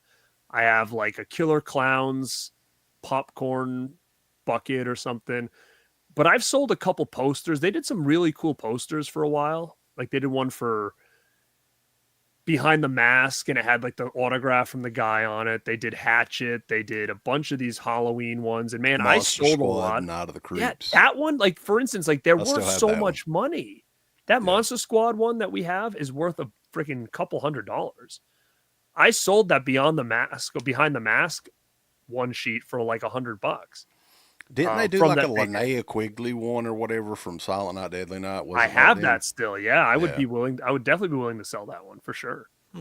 But yeah, their Fright Rag stuff. You have some of those collectibles, man. They are valuable. Those for sure. Mondo posters too. Jeez, some Oh of my that God. stuff. Yeah, those Halloween Mondo posters. I've got one of He's them. got God. one. That son of a Yeah. bitch. Which one? It's Jason Edmonston, I think, was the artist, if I'm not mistaken. It's the one with the little kid at the door with the pumpkin, right? Yeah, they Or did like the a. one- Nice. It's like the silhouette with the pumpkin. I'll have to send you a picture of it. That's cool. Yeah, but yeah, those Mondo posters are always. Geez, I've got a Phantasm one too, but it's in storage. Yeah, those And, go for like thousands. Fulci one, I've got City of the Living Dead, which is almost like a Aussie day bill sized one. It's kind of unique. But yeah, those are always like, damn, they definitely skyrocket in value. It seems like, especially if you've got some of the Universal Monster ones that they did back in the day. Those were so killer. The old Mondo stuff, like before it got a little bit more available. Like, man, I can remember literally when that Halloween, there was 2 of them that went on sale at that same time. It's like the one with the little kid, and I think there was one with older Michael in front of the house. And I can remember being there I can remember sitting on my chaise lounge, like ready. As soon as it went live, I'm like on the thing. It's like sold out, sold out. I'm like, what the hell just happened? I just got on the site. Like, it was insane. I had never experienced anything like that before, to a point where it was almost like why even bother trying? And then I think one time I ended up getting something and I was like, okay, cool. And then it became a little bit easier to get them. Like I think they either weeded out bots or they just gave us more to choose from. But I mean, I've been collecting Mondo and all those other art prints since for years and years. I have tons of them, but like those early ones, like where you have the Halloween and all those other ones that came out way back then are worth a ton of money because nobody could get them. Would sell out like within seconds. Yeah, they did a drop like maybe a year or two ago of some Halloween prints. Mondo did, and like the second they were like, yeah, we found some back stock or something, and I was there the second they went on sale and found it sold in Charles out. Band's warehouse. 100%. Hey, what's up, Brian? What's up, Brian? Universal Monsters Mondo posters. Yeah. Yeah, those were really cool. Yeah, maybe I'll get Tom Matthews to sign my Fright Rags box. Hell yeah. Oh, yeah. Hey, Jason. Sure, I'll sign it for you. Give me $40. You pussy. Oh, God. So funny. Come on, let me see you $40, pussy. I saw he was doing a photo op in, like with the costume from Return of the Living Dead, though, at some show. I was like, that's kind of cool. You should get it with him. Then you could. You know, I probably would. Like, if I went to a show where he was at, I would probably. Just for you got to do it just for the show's sake, you know, because he's kind of an important part of the show. Yeah. You know, he's like his own. He's like kind of part of the show, you know. Maggot head. All right, Garrett. Oh, we're going back around, man. All right, I'm just gonna throw this because it's right here. I just got this today. Actually, I put a post on my Instagram. Check this guy out, dude. Oh, this is Daffy from Gremlins New Batch Part 2. I was hesitant about getting these damn. Trying to see if it's over there. I'll go get it. About getting these from Trick or Treat Studios because I got the first Part 1 ones and they were terrible. Do you guys remember when these came out? So I was like, I'm not buying these again. This is garbage. Like this was the Part 1 Stripe Mogwai. But he was like, he's I don't know, he's kind of shitty. Yeah, he's like a little. You can like put your hand in his back or something. Yeah, and it was just a little bit cheap, kind of, you know. And I was like, I'm not gonna do this again. But then I started seeing pictures and people posting about it, and I was like, oh my god, this is legit, like detail. How much was posable? I think he was like $100. So he like kind of can move them around a little bit. But I mean, it's cool. I have a Gizmo one that I got from Japan years ago. He's up there, and this really. I think it's the exact model that they use, so like it goes with him perfectly. So, did they ever make the female gremlin? Did they ever do like a full size? Yeah, Greta. Yeah, I wouldn't mind getting that. Justin has that in his house. Yeah, but I just grabbed him because he was sitting over here because I took a picture of him earlier. But I will say I'm impressed, man. It's head. Look at the difference between these two things. Yeah. Yeah, like he's bigger. It's so much better. So I suggest if anybody was on the fence about those because of their experience with these ones, it was so worth it. That thing is sweet, and they came a couple more of them too, like some of the other guys. I saw they're doing the minion from the gate. Oh my god, dude! I can't wait for that. Yeah, that's really cool. That's gonna be so sick. That's one that I'll probably get. That's just my childhood right there, man. There's a couple things. I want to get one of those Phantasm minion masks that UB got. I think that's pretty sick. Like I said, I'm always down for anything Phantasm, Lost Boys, just because there's not a lot out there. But every time I go on the site, it's sold out. So I don't know the deal with that thing. I think he said he got it at a convention. Mm-hmm. Yeah. I think he got it at Scarefest or something like that. CK, do a video of you doing Tom Matthews talking to Dusty Rhodes. There we go. That would be funny. I'd have to do some good editing there, yeah. It's like a promo on each other or whatever. Yeah, do one side and do the other. Yeah. Or you could do a split screen, right? You could have them both on screen at the same time. It's so funny. Oh. All right, CK, what you got, dude? This is the last one that I actually prepared for, and this is one of a kind. And I just recently got a frame for this. I found it probably about a month or two ago. And this is one of a kind from the artist Nathan Thomas Milner, hand drawn baby. Madman Mars. Nice. Lots of Now, where glare did you there. find that picture at a convention, or was he selling it on his site? He did this just for me. Damn. Yeah. That's cool. Like, did you ask him to do it, or? Yeah. Well, I think all he still may do the commission pieces or whatever.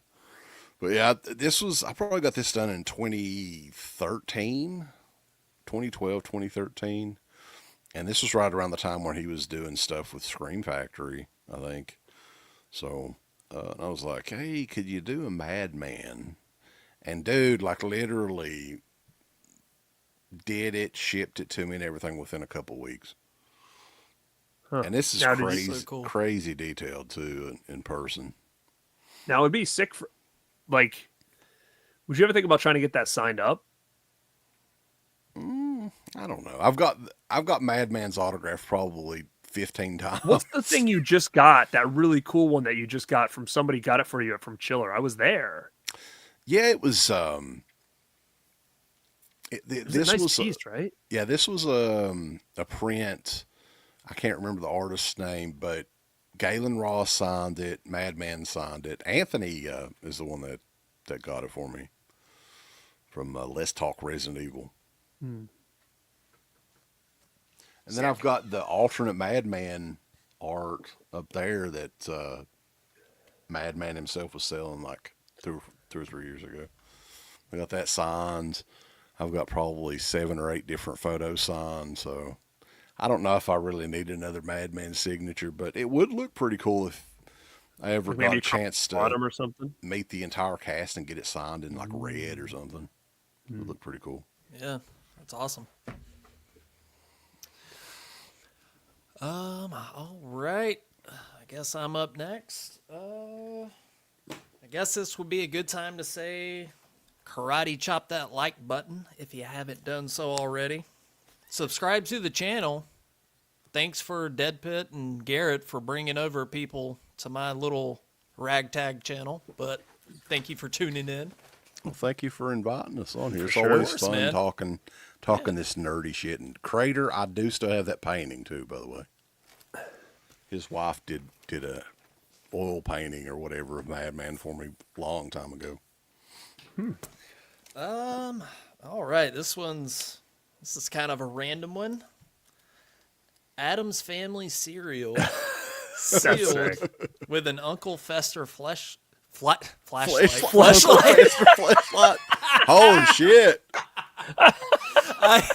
That is super rare, dude. There's I don't know if somebody I've out ever there seen that may want it. I mean, Dude, you know what's funny? When I picked this up, I was like, "Don't say fleshlight on the stream tonight." And what the hell did I do? I said Uncle Fester fleshlight. Yeah, flashlight. That's rare, dude. Yeah, That is sick, though. yeah. Wow. And they put these out with like there's 4 different versions. So there's like a Wednesday flashlight. There's a Pugsley. they have a Pubert one. No, that was the next movie, right? But yeah, just pretty cool. I mean, this is from like 1991, 92. Wow, That is it's sick. still in really good condition. Looks like. Yeah. Should open it up, do a taste test video. I know, I can imagine. No, that is cool, man, for sure. See if the flashlight still works. That's just a little dried out. Put you some lube on, it'll be fine. Now, how long have you had the channel going? It feels like you've got a lot. The aesthetic is really nice. The logo's good. Oh, thanks, man. The brand, I think it's cool. I didn't know how long you've been doing this for. So I started the podcast back in 2019, but just over like the last year or so, I decided to like put more focus on YouTube. That's kind of my main goal now is to grow this. So yeah, I'm trying, just trying to get better at video and editing and just all that stuff. So Yeah, I mean, I was looking through your stuff, and I mean, I think like thumbnails look good. Like everything aesthetically looks really, really good. It's hard. It's a hard game out there. There's Dude, more and more There's a people lot of coming people. coming into the community too. And it's hard, like, where people are going to spend their time. It's crazy, Yeah, I truly appreciate anybody that watches my stuff or listens to the podcast because, there's just endless content out there. So I figured, hey, if somebody's going to like take time and tune in, might as well try to get better at everything like thumbnails and logos and all that stuff. So yeah, I'm very aesthetic guy. So that always stands out when I feel like people have a good aesthetic to their channel. I just feel like it looks super professional and stuff. And I think you're thanks, doing man. great with all the stuff that I've seen. Yeah. Yeah, and likewise to both of you guys, like, yeah, like Deadpit is always like, you're always doing new stuff, and like thumbnails look great, and so yeah.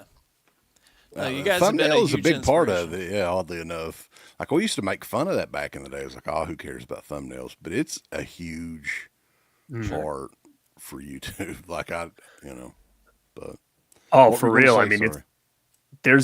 there's even points I think with me and trying to evolve the channel where I'm like trying to do different thumbnails than I used to do just to see if it makes any difference. And sometimes I always just wonder, is it not? Is it working? Is it not working? Should I go back to the other way? I don't know. I think with anything else, like, when I always think about this, I always think about wrestling too. A lot of times, in order for things to stick, you just got to keep doing it. And sometimes it might not stick right away, but if you believe that it's good, like, even like when it comes to catchphrases in wrestling, sometimes somebody will have to say something 6 times before the audience catches on and it becomes a thing. So it's hard because you try to evolve because there's so much out there. You want to get people's attention and interest and stuff. And when it comes to specific videos and the thumbnails, like I'm trying to change it up and stuff like that. But I think evolution of a channel is always important. And I think it's important too to not repeat yourself and talk about the same stuff over and over again. Like that's one thing that we try to do, like with reviews, show topics, and everything. We try to freshen it up a little bit and talk about movies. And it's hard because we've been doing this for so damn long. But talk about stuff that, we haven't talked about before, haven't talked about much.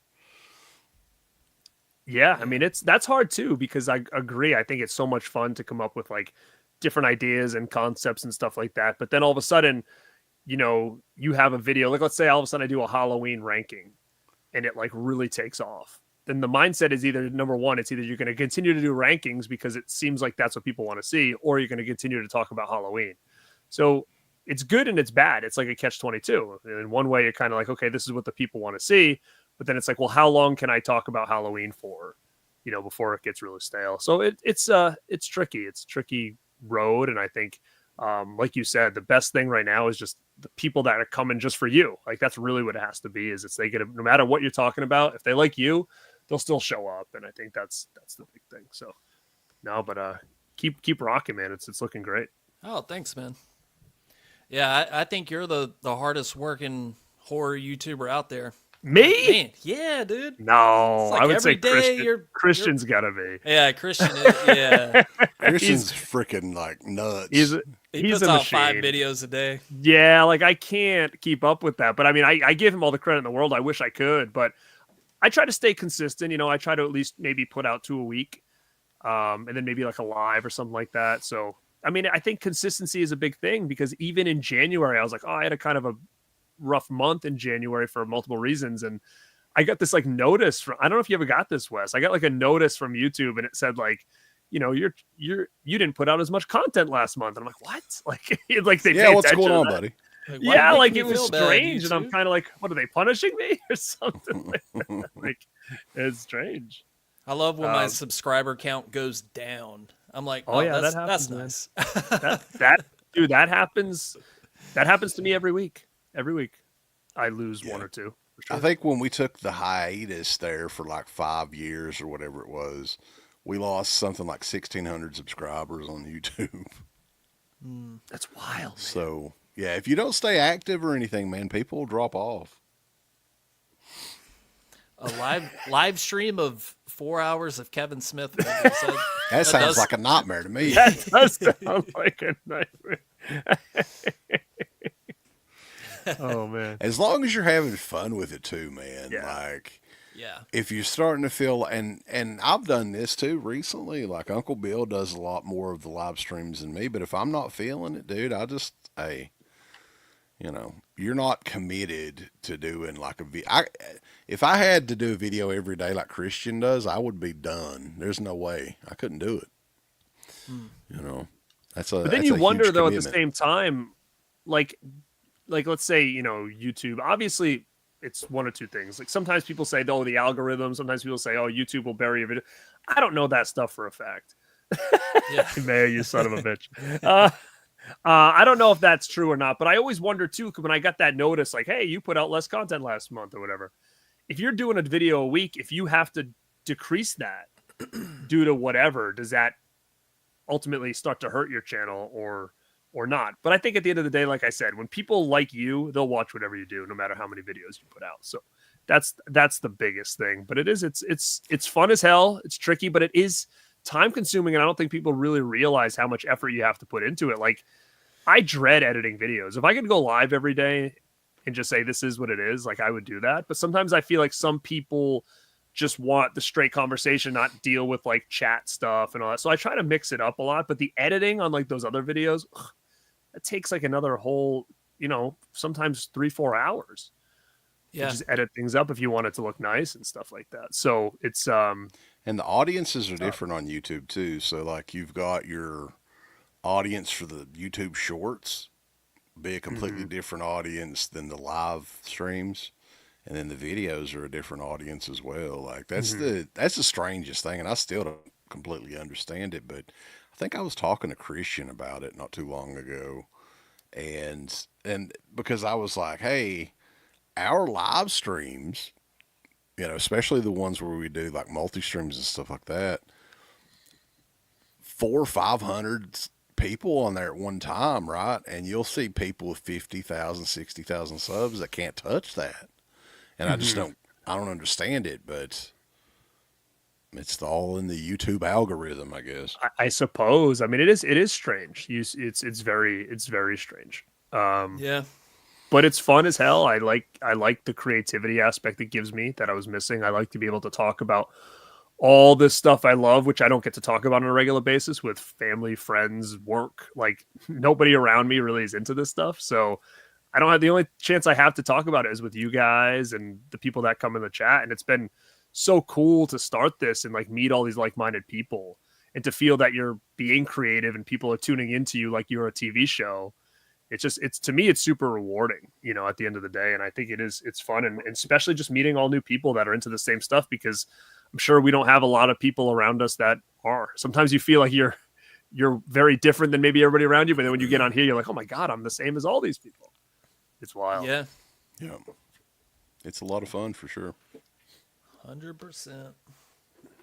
Oh, you want me Garrett, to try to you show got you anything something else? now? Whew. I got a couple more. I can speed through them. I'll throw this up there. I'll do this to show Wes because it's sitting right here. What do I got? What is this? Look what I got, brother. Brother. Oh. I love you. I just got this in not so long ago. It's the purple Royal Rumble Hasbro ring with it comes with Brother Love. That's cool. Yeah, cool, huh? I would buy the Rip and Zeus figures by themselves for sure, just to have them. But yeah, I don't have room for all that stuff. So I have Rip and Zeus right here, and what's cool about them is they actually come in a package where you can take them out and the package doesn't wreck, and then you can put them back in the package without ripping the thing, which is pretty cool. Yeah. So you could put them back in, or you could take them out, and it doesn't ruin the package or anything like that. Very cool. Yeah. One that I had here, it's another magazine, and a lot of people don't talk about this one because this is Famous Monsters of Filmland, and this was May of 1980, and this was before the movie actually came out, and it gave away the ending of Friday the 13th in 1980 on the cover. But imagine going to see the movie and be like, where the hell's that guy? And then all of a sudden, like the very end, he pops out. Yeah. Famous Monsters is weird, man, because this was a magazine that was around from like the late 50s through like the early 80s. And throughout that entire run of magazines, there's only a couple of modern horror movies that made the cover that are that memorable. Like there's another one that they did for The Exorcist when it came out. That's like it's a really cool one that I got recently too. It's like a black light cover, or if you got a black light, it just freaking glows. But That's cool. yeah, I love that artwork there. If I ever meet up with Ari, I'll give him 40 and get him to sign that. Be really cool. Here's a funny story, Wes, about Famous Monsters. That's my uncle's favorite magazine line ever. So he had the collection, sold it, the whole collection. Then probably 10 years, 15 years ago, he restarted it and completed it again. It's like his pride and joy. I got all the Famous Monster magazines, da da da. Then he sold it again, probably maybe, I don't know, 10 years ago or something. What did he get for it? Do you know? I don't know what he got for it, but I was over there like 2 weeks ago, and he goes, "Guess what?" And I'm like, "What?" He's like, I'm trying to start the Famous Monsters again." I'm like, "Are you kidding me?" He goes, I just miss them so much. I want to get them all again. I'm like, so he's like piecing it back together again now, and like I'm like, "You're insane!" Like this is the third time he's built that collection, and obviously now I'm assuming they're probably way more expensive than they were Right. 20 years ago to piece together. But yeah, he's working on piecing those together again, which is crazy because he just absolutely loves that line. And what I didn't realize is it's back. It's back now, and you can only get it online. I think there's 4 issues. I think Phantasm's on the cover of the new one, so it is pretty cool if you like that to maybe go on there and be like, oh, I'm going to start, the modern collection. I think there's 4 out right now. Same logo, but I think Phantasm's on the cover of one, and there was like 2 more, I think. But interesting. Yeah, oddly enough, like I think a lot of the later issues, they're not super valuable. Like you can get that Friday the 13th issue for like under $20. I'm pretty sure. But some of the really early ones, those are probably your most, like the first issue, I think is at least $700,000. Who's on that? Is it the Phantom? God. Who's on that? Do you remember? It's a red cover. Crater in here probably knows. But it's a red cover. It's crazy expensive, though. It's from the 50s. So finding one in good condition, you could imagine. I'm wondering if he has number 1 already, because he was showing me some that he's already pieced. I think he's got about like maybe 50. How many are there, you think? The Famous Monsters magazines, there has to be more than 50. I mean, if it was around for... Yeah, I'm thinking he's probably already pieced almost 50 now, but I know he's trying to get the whole complete set. I don't know how many there are, though. But he showed me a huge stack that he had already started going after, so... Yeah, I'm not really sure either. But from 59 to like 83, I think they were around. Crater, what was the first... Who was on the cover of the first one? Oh, he's pulling up. So this one? Okay. Yeah, it might be. 450. Yeah, somebody's asking $450 for it. Okay, that's in pretty decent condition. Yeah. So yeah, I mean that's probably doable. Like it's not like trying to get all of like the EC comics and stuff like that. Yeah. Yeah, that's awesome. But imagine having this collection and redoing it 3 times. I'm like, that'd drive me insane. Garrett, when are you going to have your uncle on the podcast? I ask him all the time. He's like, I should. Yeah, you mention him all the time. I'm like, I know, and he only lives like 10 minutes down the road. I just got to do something when he's awake. Lost Boys Fleshlight collection. Oh, this was June 1980. Ooh. It says Fangoria Spoiled Friday Part 2 with the cover of Miss Voorhees. Yeah. Damn. January 1980. So this is later on. Cool. I don't think I have too many of the old ones. A lot of magazine talk tonight. I love it. Yeah. Yeah, these are just fun to look at. Yeah.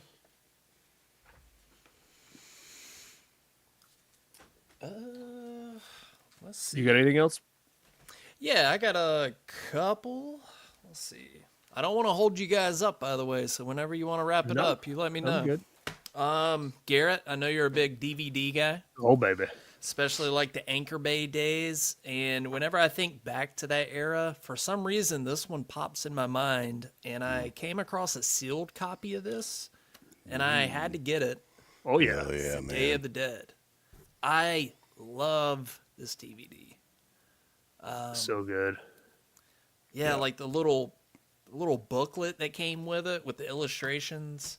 Michael Felcher did the liner notes for that too, I think. Oh, nice. Did you know Felcher was doing the commentary for the new Jason 4Ks? No, we totally let him have it on. Me and Uncle Bill was both texting him back and forth earlier today, actually. And what the funniest part is, who did he do it with? That's why I said I go, what is that? I go, is that some Uncle- kind of like rip-off guy? Uncle Creepy? Uncle Creepy. I was like, and I was just fucking with him. I know who it is, but I was like, who the hell is that? Where do you find these people at? He stole And both your gimmicks. Felcher was like, oh, he's been a friend for a long time, and he is actually nice to me. And I was like, well, what do you mean? He just kisses your ass or something? So basically, he knew about these Fridays for like ever and didn't say anything, huh? Well, of course, you shouldn't be surprised. You know how he is. But Oh my God. we Uncle should be getting him back Creepy. on maybe within the next week or so. You should bring him and Uncle Creepy on to explain themselves.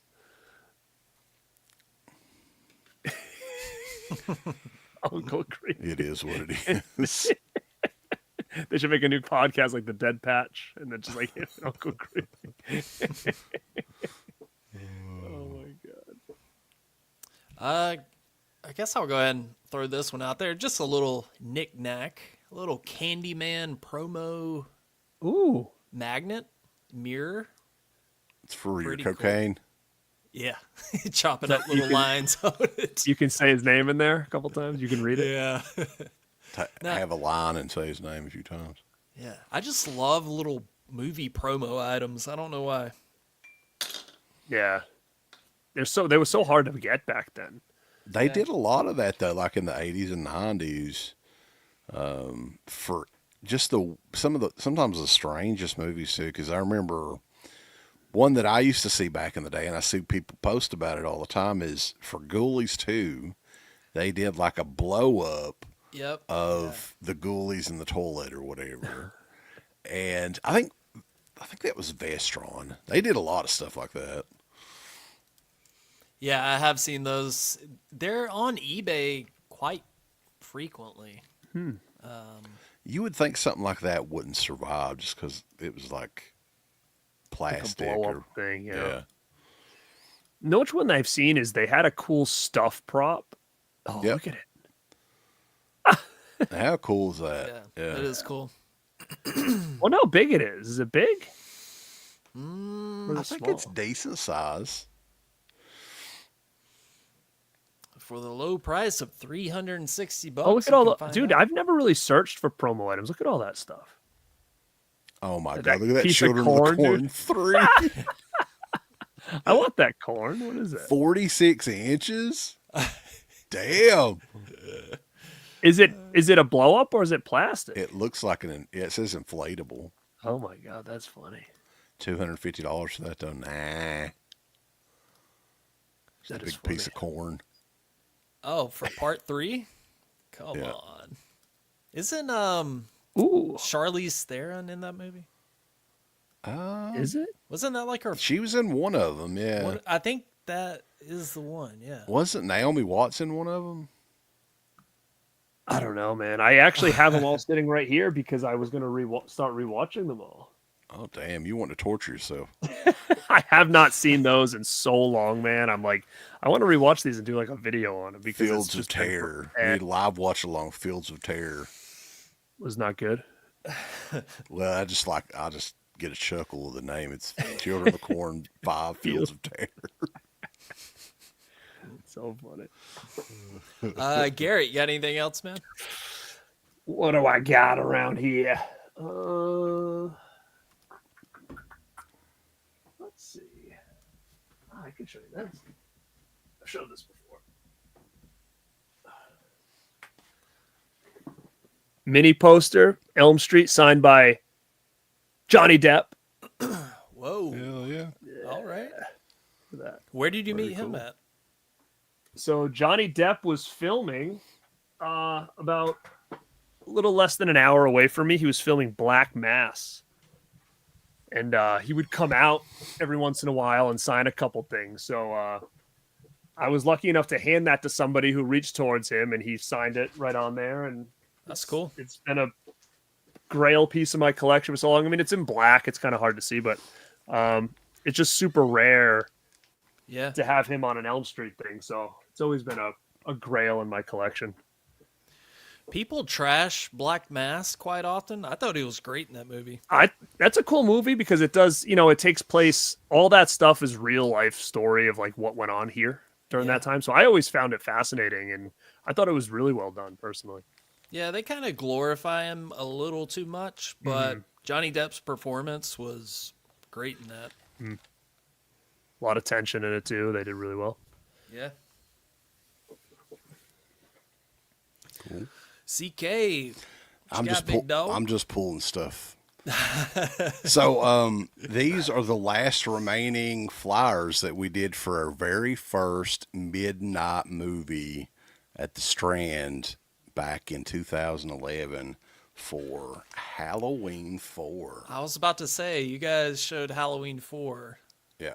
on Those are sick, dude. You made those flyers? Yes, sir. Those are nice. That's cool. This was a benefit just so we could, I mean, it's for the American Cancer Society, but just to get our foot in the door and show them assholes that we could sell it out. And it came very, very close to completely selling out, which is a pretty big deal considering where we're in freaking bumfuck nowhere in Eastern Kentucky. Now, when you guys did those shows, did you like get up front at the beginning and like talk to everybody and stuff? Yes. That was very nerve wracking too. Even though we've done these shows forever, I'm not a public speaker. But yeah, we kind of got used to it over the span of like 2 years. I think we did about 10 or 11 different screenings, and it all kicked off with this one. And we had a Michael Myers that roamed in the audience and everything while the movie was playing, and people really loved it. That's awesome. Danielle Harris didn't show up? No. Did you invite her? She's always invited. I've got a good relationship with Danielle. She's going to be at the Tidewater Horror Con that I'm going to host the panels for, but I found out that she's not doing any of the panels because her and Scout are going to do a live podcast, and they're charging people to watch them Oh my God. do the podcast. So, They're making that money, baby. You don't want to hear them talk about sex? oh my God, you slut. Butt plug. The Butt Plug I'm good. Podcast. Yeah. I can't Hey. say anything bad about Scouty. Hey, can't. God bless all the people that are fans of it, but I tried a couple episodes and I was like, this ain't for me. I'm saying I that, man. agree. I was listening to it at the beginning, and I was just like, I can't do it anymore. But I love them both, so I can't say anything. Yeah, I mean, she's a Regardless. legend. Yeah.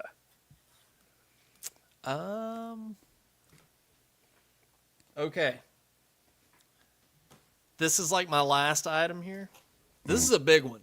And I am going to do a proper unboxing, setting this up video. But Is this new? What is this?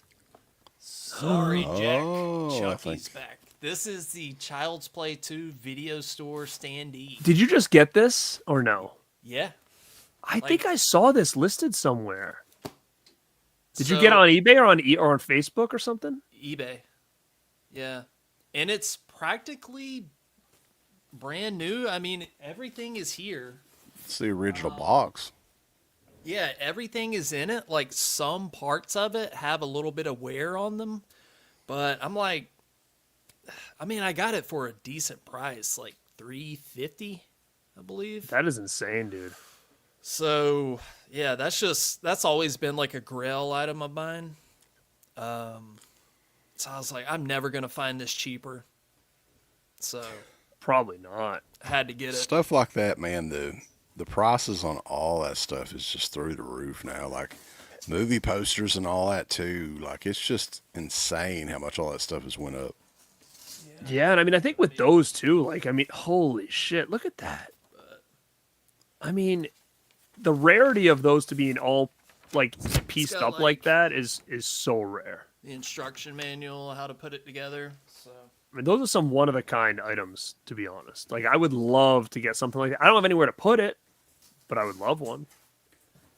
yeah, Yeah, that's the thing about that. Like you got to really limit yourself on those because it takes up a lot of room. oh, that's my one and done right there. That's like I said, that was like a Grail item, but yeah, I'll hopefully have a video up of setting it up, showing it off soon.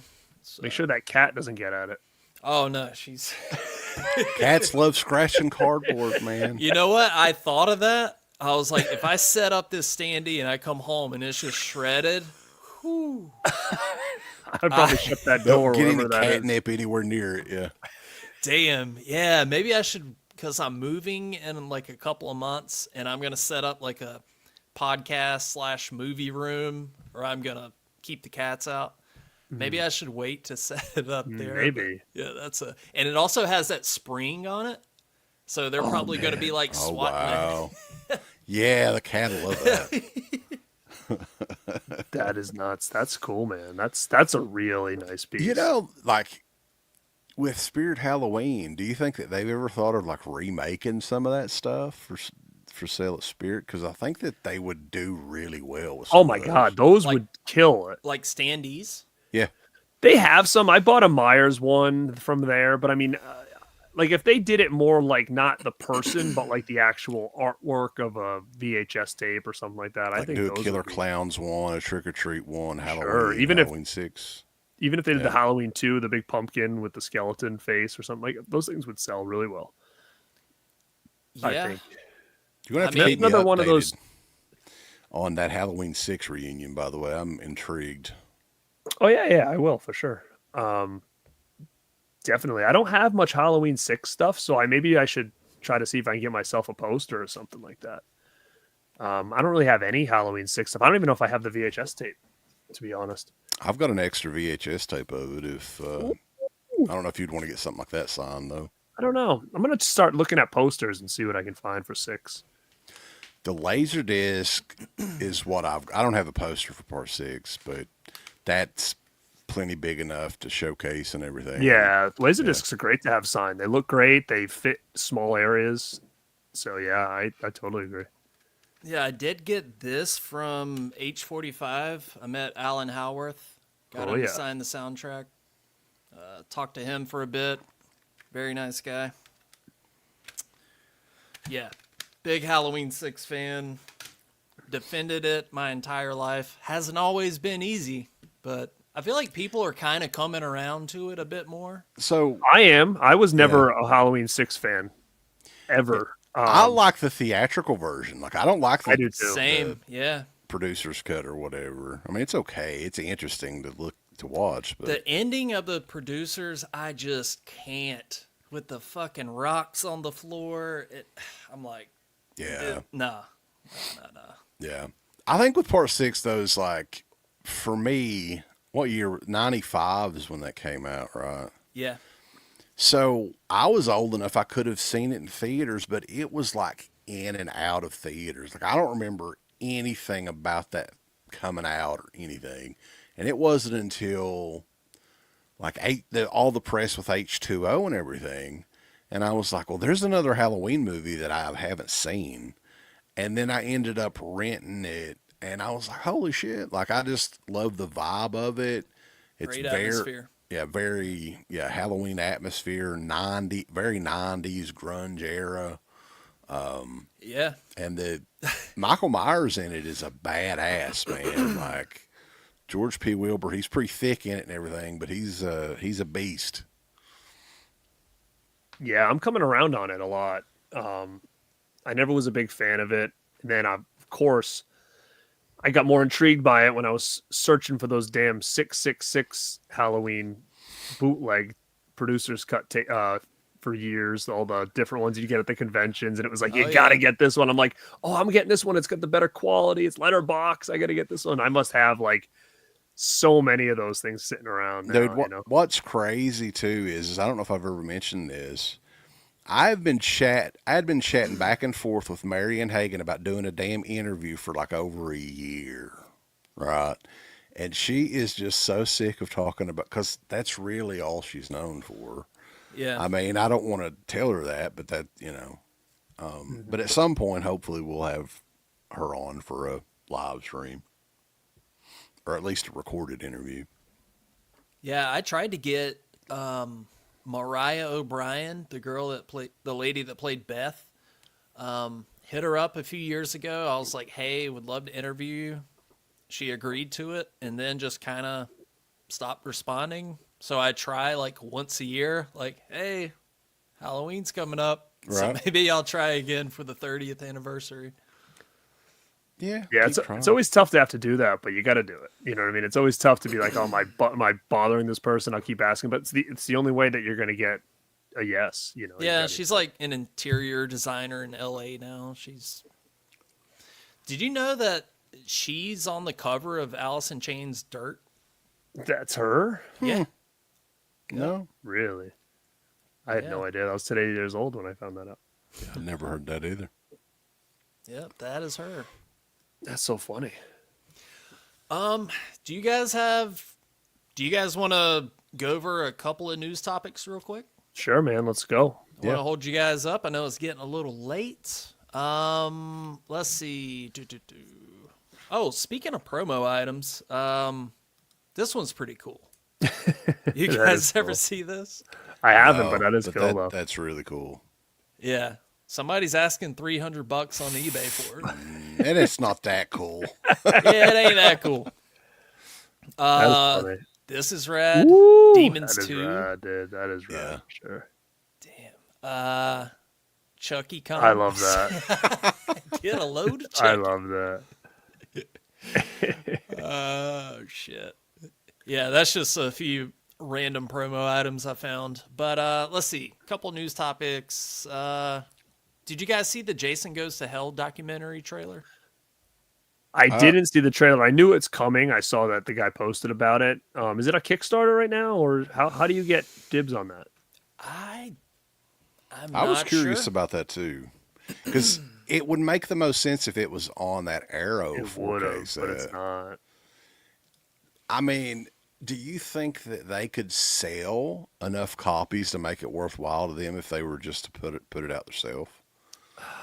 I don't know. Hearts of Darkness. I mean, I'm excited to see this because I love like the behind the scenes stories on like, with these movies that could have went in many different directions. And Yeah, it is going to get a 4K from Arrow.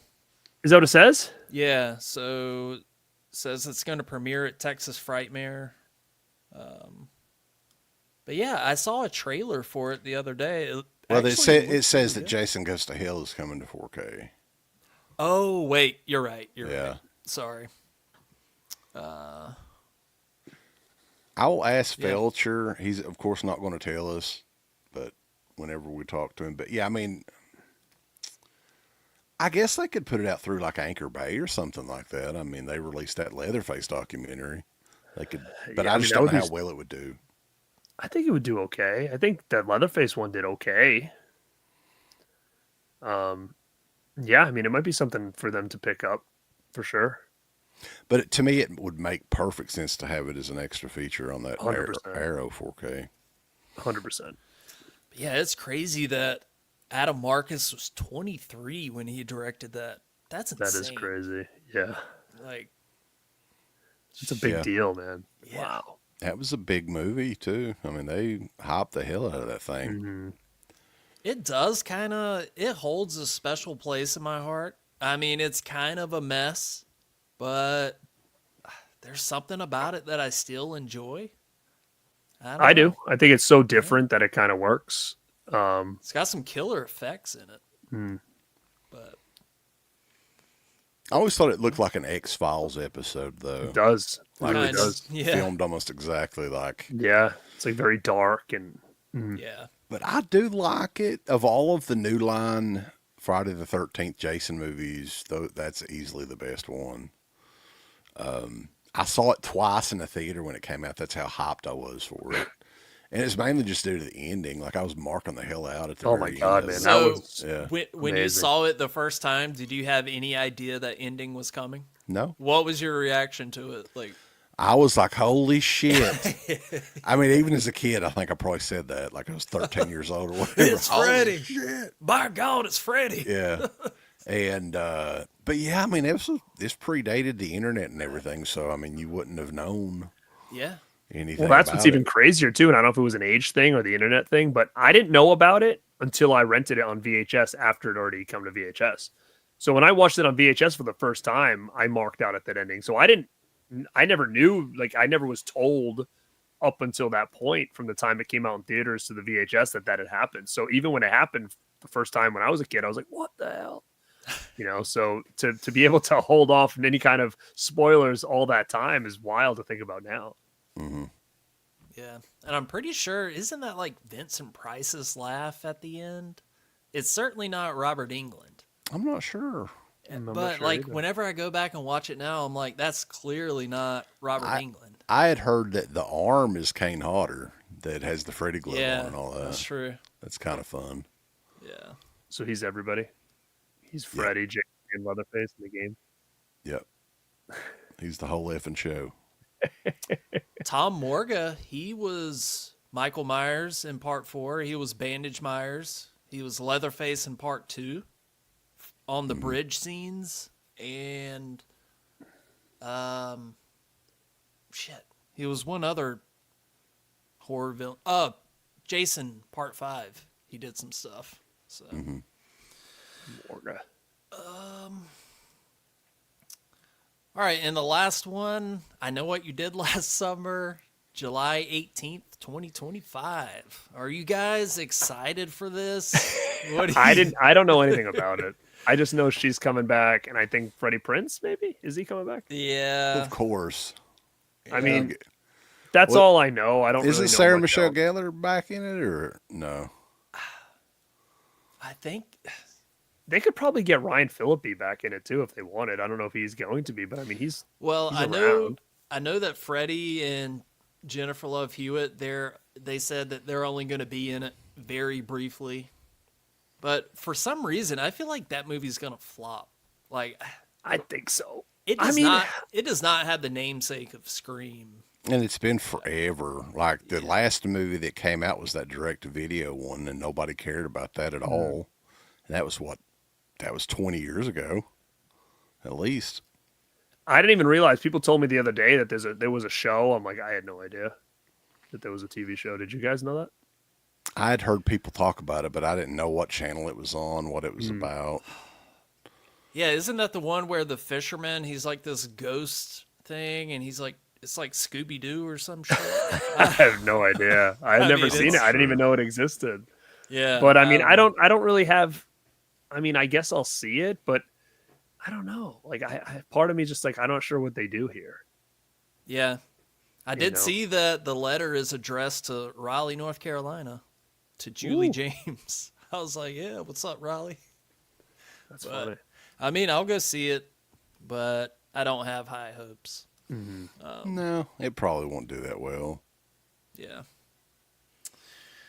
Well, guys, it is past 11 o'clock. It's getting late. I guess we'll go ahead and wrap this up. Cool. I mean, well, I appreciate you inviting us on, and Thank you for doing this. Seriously. no problem at all. No problem at all. People, oddly enough, we don't get asked very much. I know Garrett's a lot more friendlier acting than I am, so that's probably why. But I don't intimidate people as much. Maybe I'm not as intimidating. I mean, if anybody watches our show, I don't know why we would intimidate anybody. I all don't we know. do is Uncle make Bill's fun of shit. Uncle Bill, he scares me, but If you saw him in person, you wouldn't think so. He's more intimidating on camera. Is that what you're saying? I can just picture him and be like, I don't do that shit. He's a firecracker is the thing with Uncle Bill. He'll get fired up and go off on somebody verbally, but I don't wanna- physically, he's not going to be able to do much. Yeah, I don't want to face one of his rants. But Yeah, it was. I had met CK first. I feel like, and then it was like then I had to get the introduction to Uncle Bill to get the full confirmation of if I was allowed to hang around anymore. I needed his seal of approval. Okay, all right. Tonight's the night. You're going to meet Uncle Bill for the first time. Well, at some point in Don't time, piss him off. at some point in time, we have to make our own little mini documentary about this. We're going to have to introduce Garrett to Eastern Kentucky because I'm going to have to come down there, and we'll just have to film some shit for real. I'll come. have you guys not met in person yet? No. Okay. But it would have to be like, not even anything around a convention. Like, just hang out for 3 or 4 days. The culture shock itself, like, Garrett wouldn't know what the fuck to think. We took him up, like, where my wife came from, Knott County, Kentucky, deep in the holler, man. You would be like, what in the hell? Honestly, though, at? dude, I swear to God, like, I almost feel that a part of me would be so culture shocked in a good way that I'd probably not want to come back because everything here is so fast paced. Everything's 100 miles an hour. Everybody's stressed out. Everybody's, it's a whole different life. Like I feel like sometimes when I think about like how things are here, I want to go somewhere and slow down and go somewhere where it's like everybody's just kind of chill. Things are just a little bit more lax. Like, I don't know, like that's what it feels like down there. I'll feel like I'm going back in time, but it might be a good way where people actually, like you saw me coming in here. I'm running in here like 100 miles an hour because it was just like 100 things to do all the time. I got to be here, got to do this, got to do this, do this. It's like that every single day. And I don't know if it's the environment of the Northeast or what, but I don't know. I feel like being down there, I just feel like it would be one of those things where I'd be like zen, like in a zen mode of like just like chill, There's a couple other friends of ours too, and this is like northern people, man. We tried to introduce them. They're from up in Michigan to gravy and biscuits. My wife makes the best gravy and biscuits ever. Like, I'm not kidding. It's great. They didn't know what it was, and she made it. They didn't want to eat it. They're like, no, I'll just have some toast. Right. And Garrett said that he didn't know what. I just assumed that, like, McDonald's and Hardee's and all these restaurants had gravy. Does McDonald's have gravy and biscuits where you are? Yeah. That's wild. Yeah. There's no such thing as that here. I've heard of it. CK, do y'all have Bojangles up there? Over there? Bojangles is like about 50 miles from here. How far you got to go, but yeah, they don't have them here. Yeah, that's big around here. We don't have that here. Yeah, that's definitely more of a southern thing. And Garrett, have you ever had like real sweet tea? No, seriously? I don't think so. Probably not. Molasses? That's some southern stuff. You don't like molasses? I've never had it. I don't know. Dude, I had molasses last night. I love molasses. I don't even know. I had molasses on baked beans. That's how country I am. What? See, like these are all meals that I've never had. Like I've never had grits before. Like none of that stuff. Like biscuits and gravy sounds great, but I've never seen it nor had it. Like I've never even seen it on a menu anywhere. That's wild. Yeah. Isn't it strange to think about that? My grandpa used to make squirrel stew. We'd eat deer, squirrel. I've had deer before. He was a coon hunter, and he would sell raccoon meat to people. That's wild. I remember one time. People would buy it. I love barbecue, like pulled pork and stuff like that, right? Oh, yeah. We like that, too. My dad he was almost wannabe politician here in Eastern Kentucky. He ran for mayor years and years ago and everything. He would always go to these events. And this was when I was working at the drug testing place probably 15 years ago or whatever. And he brought me a big plate full of just different stuff. And I was like, oh, yeah, you got some pulled pork on there, right? And it was good. I was like, oh, man, this is really good. And then the aftertaste started coming. I'm like, that was not pulled pork, was it? And he said it was like antelope or something. I'm like, what? Fucking antelope.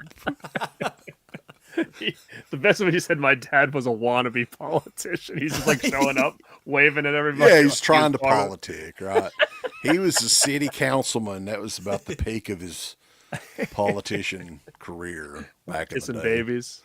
Yeah. He's like a wicked baby face. But he would like go around and, politic is what we always called it. But yeah, he never really ran or was in office or Was he a very outgoing guy? Like he would just talk to strangers or whatever all the time? Oh, Like, yeah.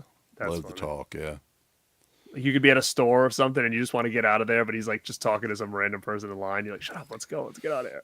Not that way, but like, yeah, if he would meet somebody that he knew, you knew you were in for a long, like you're going to be waiting a while or whatever. Yeah. Yeah, that's a big Southern thing. Like my grandpa, he would sit around there was like a convenience store. It was just him and like 5 other old guys, and they would just talk about nothing. Life, And yeah. I'd be like, "God, can we go?" He'd be like, "Go wait in the car." Dude, my dad, though, was like a walking encyclopedia. He read all the time, whether it be some book or whatever, or news, like every newspaper he got religiously. Every damn one of them he could get and read them. So anything you wanted to know in current events or anything, he knew it. It was insane. But doesn't that make you envious in a way? Like I feel like again it goes back to like I would never even have time. Like how nice it would be to just sit down, have nothing else to do, and be like, I'm just gonna read. Like I don't have that kind of like availability to like do that, and that's it's wild. Well, to me. what I was so crazy about is he would never let his brain rest. So he would come home from work, go into work at 7 o'clock in the morning or whatever, come home, have supper, and literally kick back and read for 4 or 5 hours until he went to bed. I guess his rest time was when he was asleep. Now, yeah. do you find yourself like on a weekend or something, be like, I ain't doing shit today, and just kind of like sit around and Yes. just veg? Me too. My father, he still doesn't, and I wonder if that's why he's in such great health, is because like that guy I've never seen take a day off. Like when he's like on the weekend, he would be outside doing chore. He would do stuff around the yard. He'd do stuff. He'd go help neighbors do stuff. Now he comes here or comes to my brother's and helps us do stuff. I'm like, this guy doesn't sit ever. Yeah. I'm like, I've never in my life seen him sitting on the couch being like, I ain't doing nothing today. Now, one day in my life. It's wild to me to just think how different generations think and act and stuff like that. Now, some days I'm like, I'm not doing nothing today. Yeah, I've got it planned, a day of nothing at all. Yeah, you got it. But it's wild. Like you said, your dad never rested his brain. My dad never rests his body. It's like always on the go, always. Yeah. So it's There were interesting. always pine cones to pick up where I grew up. That was like Sunday afternoon. You're outside picking up pine cones. That's wild. I love it. Oh, Pre-internet. man. Yeah, for real. Well, we'll go ahead and wrap this up, fellas. But thank you both so much for coming on. If you're still watching, subscribe to Born2beRAD. Subscribe to Deadpit. Subscribe to this channel if you got a second. But yeah, check out these guys. Truly inspirations to what I'm doing over here. So it means a lot that you guys came on. I really appreciate it. No, it was cool, problem at man. I'm all. sure we can probably do something like this again in some form for sure. Anytime. I would love it. Yeah, man. Maybe even get Uncle Bill on if he gets over his butt hurtiness or whatever. I told you to invite him on. We tried. He's already pissed off at that point. Yeah, he's a little firecracker, like we were saying. He's huffing Jankum in the shed out back. Yeah. He's really close with Mark, so he gets your haircut. All right. Let's get out of here. All right. Thanks for tuning in. Bye, everybody. Bye, guys.